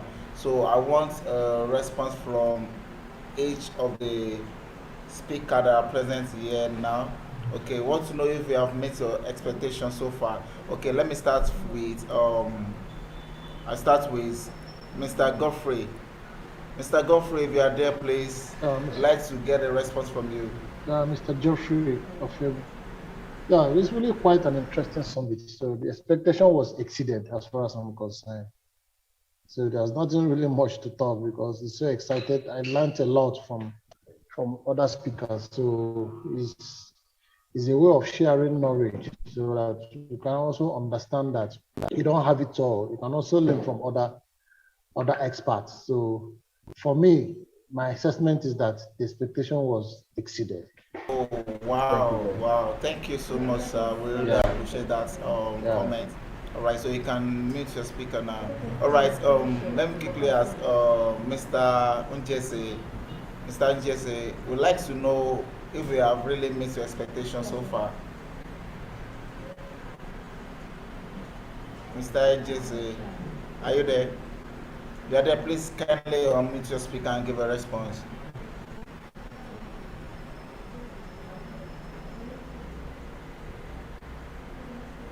Okay, I don't think he's online now. Okay, I think I should just ask another person. Okay, all right, Mr. Bukumi Ojo. Mr. Bukumi Ojo, would like to know if we met your expectations so far. Yes, definitely, definitely. I been exposed to a couple of new ideas and approaches from the speakers, and I really appreciate it. Thank you very much. Oh wow, thank you so much, sir, for that response. Thank you so much, really appreciate, and thank you for your time so far.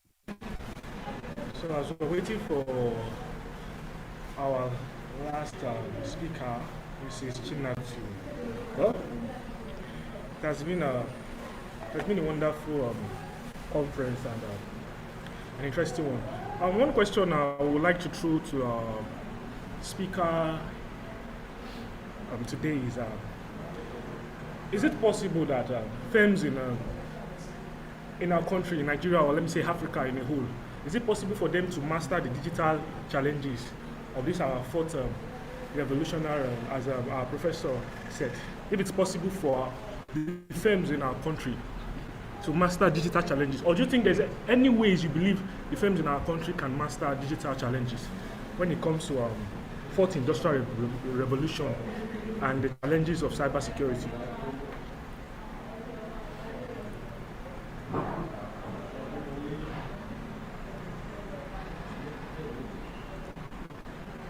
Anyone in the audience, if it's possible for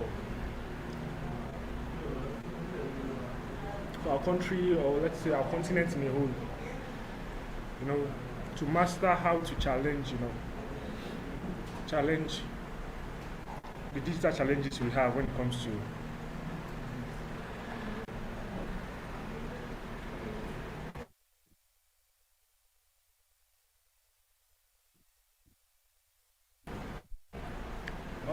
Mrs. Chinatu is online, so we'll quickly hand over to her.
Sorry for the break in transmission. It looks like Mrs. Chinatu won't be able to, speak today.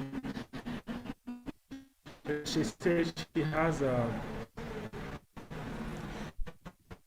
setting.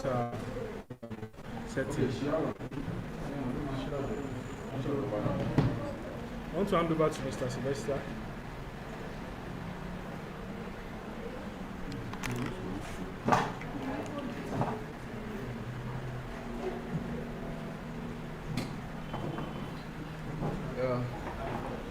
Thank you very much, sir. Let me start appreciating everyone here, starting from Mr. Godfrey, Mr. Njeze.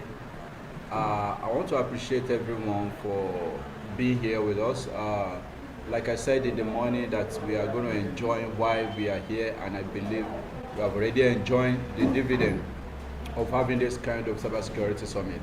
And it's been a very exciting platform for us today, that if we are able to learn one or two things. And I want to appreciate you. In fact, for even calling you and you answer us is a privilege as an organization. So, and I believe when next time we call on you, you will always make yourself available. And before I leave, I just want to appreciate, because I need to let you know some things, basically because of why we didn't do this thing physically. Because one, when we get to state government, the government said the total numbers of what they are looking at, they won't be able to take it because of COVID-19 third wave issue. So that is what brought about online program that we are able to partake this today. That's what bring about it. So we are able to fight the court to a very length, but it got to a stage that they don't even, the state government or your state government don't even want to see us as regard it. But thank God today that thank God for internet, thank God for Zoom, that we are able to connect with each other, that we're able to share information, resources that we have as regard the issues of cybersecurity. This has contributed to cybersecurity awareness, and also many people has also learned a lot in this platform today. And I believe continuously we keep on involving you, and we keep on involving as many as possible, so that leads to give more room, and so that, and also for other people to be able to learn, novice, so that they will be able to learn very, very much from us. So that is why I just want to appreciate everyone. I want to say thank you very much for this opportunity you have given to us. By the special grace of God, before next week, we will send message to all our panel, all our speakers, so for them to be able to send their address, so that whatever we have, all the gifts that we have provided, we'll be able to send it to their address. So the clothes, the bag, and everything, we'll send it to them as soon as possible. So I want to appreciate you once again. Thank you very much. Not only you, and I want to appreciate all the staff of CyberAcon' International for their resilience as regards the summit. Now it's been long. We have been fighting this. We have been trying as much as possible to make this thing happen. But it's been a very good anxiety to all my staffs. Thank you to every one of them. In fact, they are really, really wonderful set of people. Not only that, and I want to appreciate our media team too. So they have been doing so wonderfully well. Thank you very much, and God bless you.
Make sense, not the ganga.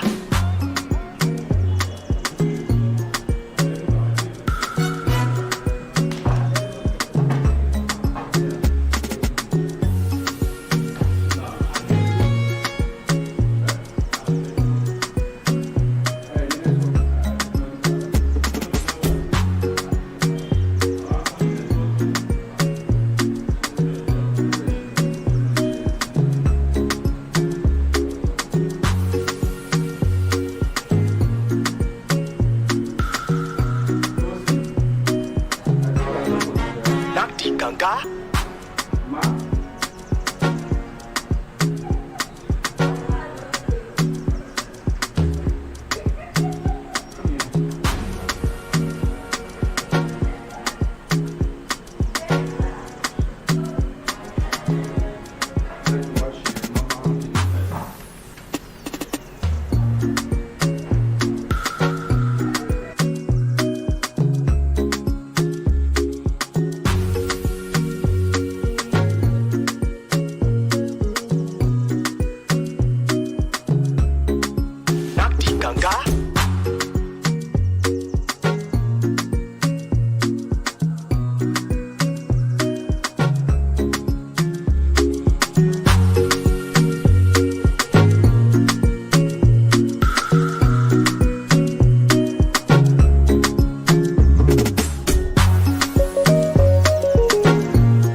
Make sense, not the ganga.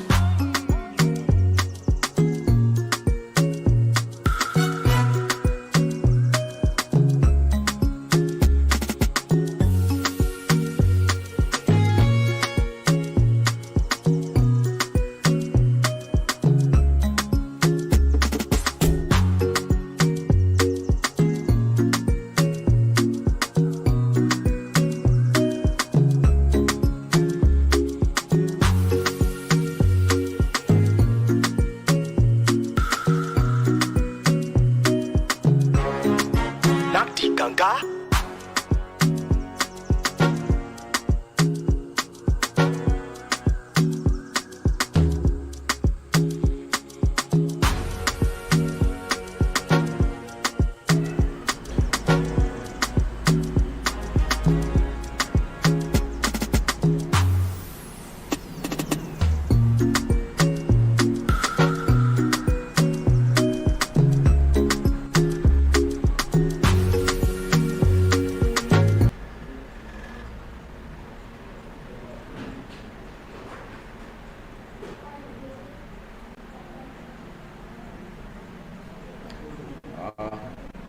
Good morning, distinguished special guests of honor, distinguished speakers and delegates, ladies and gentlemen. It's given me a great pleasure to see many like-minded people to attend today's cybersecurity summit, being a very important theme on leadership and internal security threats in cybersecurity domain, prospects safeguarding economy and financial sectors in Africa. This summit is perhaps the largest cybersecurity conference ever organized in the territory. I also hope we increase the public awareness on cybersecurity and bring us together for a closer collaboration on the very important subject. The importance of cybercrime has penetrated deeply with the criminal gaining access from a broader surface to attack. This has been a major challenge to our economy activity being poorly managed in different sections of the economy across Africa. The security industry needs to pivot away from talking about things and why they go wrong onto getting things done and fixing things. This was taken by World Bank Forum 2010. Leadership and the profiles of leaders, not technology, are at the heart of execution paradigm around the cybersecurity in Africa and in the digital world. People trust others and need the right leader to get things done around security with the right balance of technical understanding, management acumen, personal gravitas, and emotional intelligence. CyberAcon' 2021 summit is organized with a view to galvanize a comprehensive and embrace broad-based approach to safeguarding the present and the futures of Africa in the world emanating with the rampage of cyber crisis. The summit is expected to review evolving dimensions in digital ecosystem, contribute to awareness creation, capacity expansion, and boosting of appropriate synergy in relationship with stakeholders. It has carefully planned to stimulate conversation forward, helping organizations and agencies appreciate their enormous responsibility in the digital space and prepare them to adequate participation in ensuring that African security and economy are kept ahead of regional dimensions of cyber threats. As we are moving toward the new year, I want to invite you and everyone to join forces with us, solving talent shortage and skill gap in cybersecurity, change people's life, and create a better, safer cyber world in 2020. Thank you, and I hope together we can see this opportunity 2022 have to offer Happy New Year in advance. Thank you for coming, and I believe today we will see one or two things, we'll gain one or two things to take home. Thank you. My name remains Olatunji Sylvester, CEO CyberAcon' International Limited. Thank you, and God bless you. Makes sense, not the ganga. Tosin, please come. Do you could discuss about the company and the program?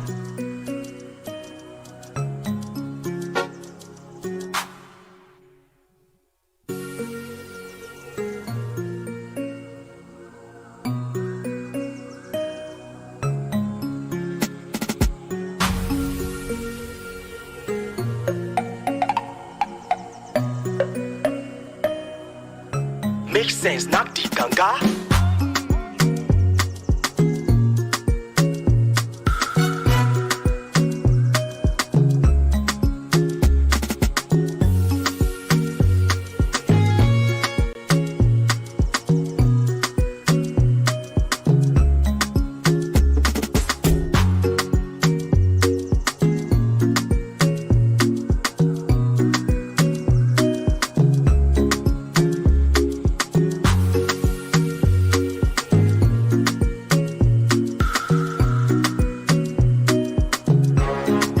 Not the ganga.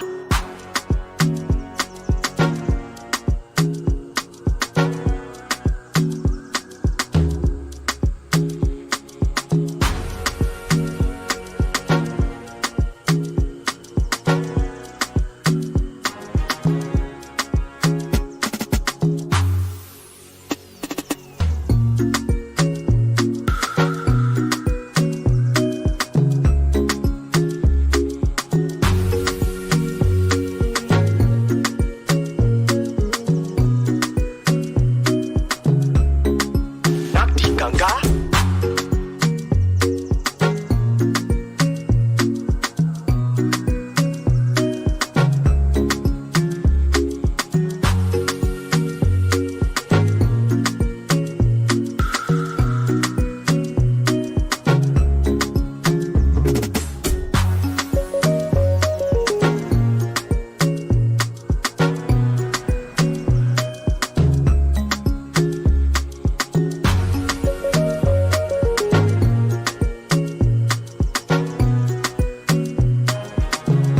Makes sense, not the ganga.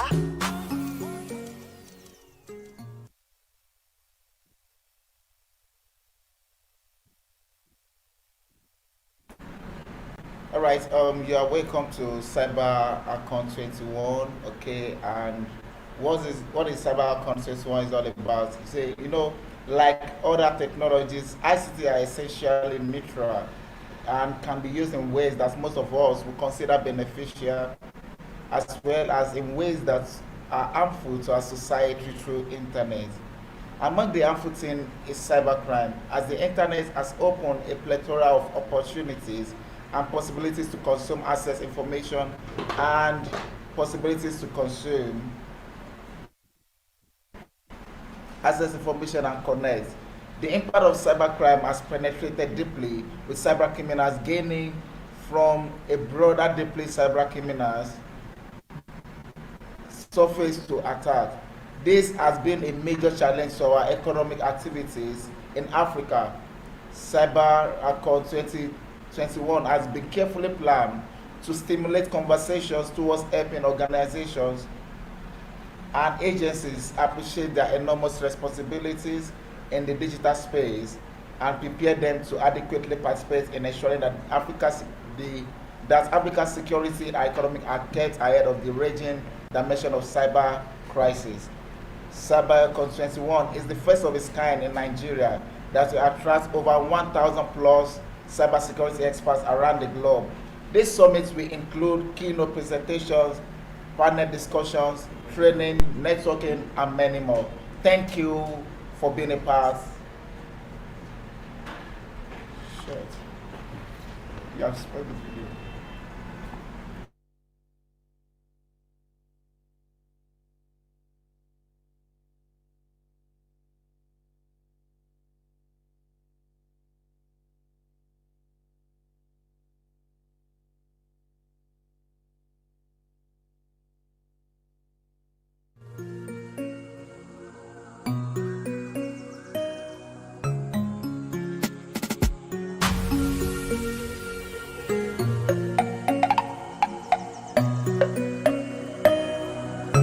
Make sense, not the ganga.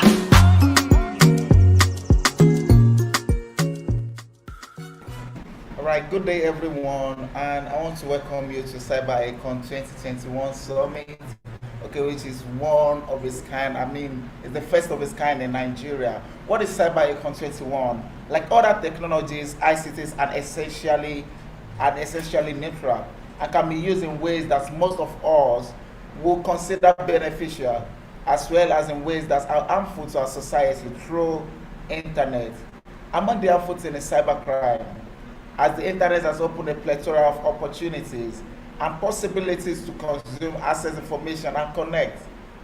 The impact of cybercrime has penetrated deeply, with cybercriminals gaining from a broader surface to attacks. This has been a major challenge to our economic activities in Africa.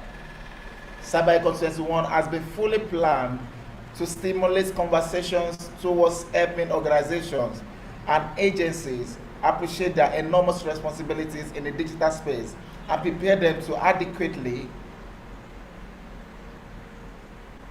participate in ensuring that Africa's security and economy are kept ahead of the raging dimensions of cyber crisis. CyberAcon 21 is the first of its kind in Nigeria that will attract over 1,000 plus cybersecurity experts around the globe. This summit will include keynotes, presentations, panel discussions, training, networking, and many more. Thank you, and I want to welcome you once again. Thanks, and God bless you. Bye.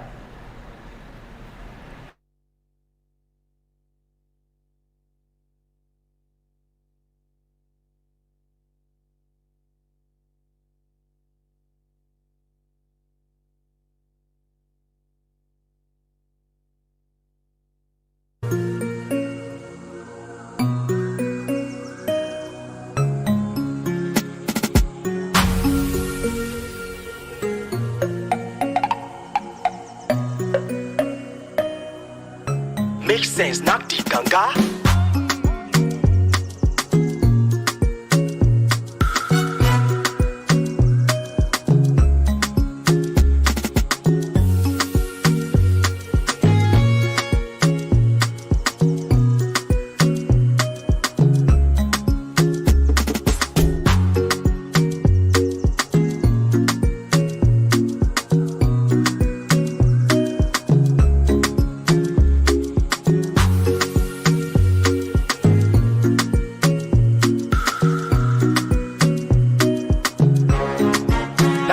ganga.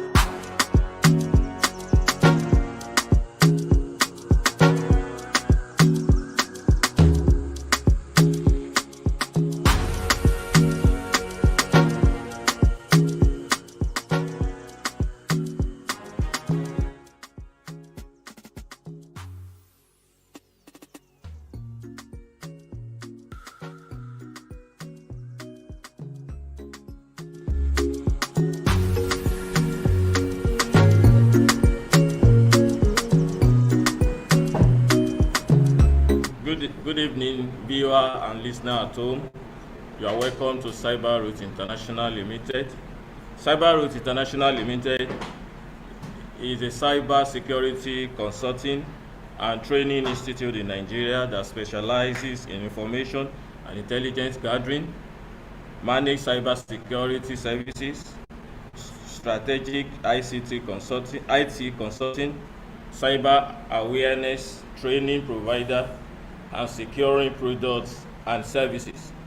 CyberAcon' offers services for developing, documenting, and testing cyber security application and proving continual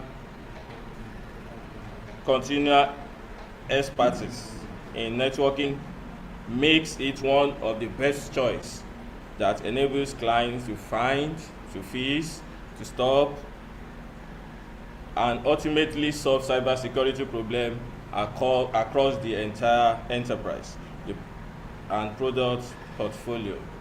This is done professionally with our team of experts in the field of cybersecurity. Thank you very much for listening to us this afternoon, and God bless. As well,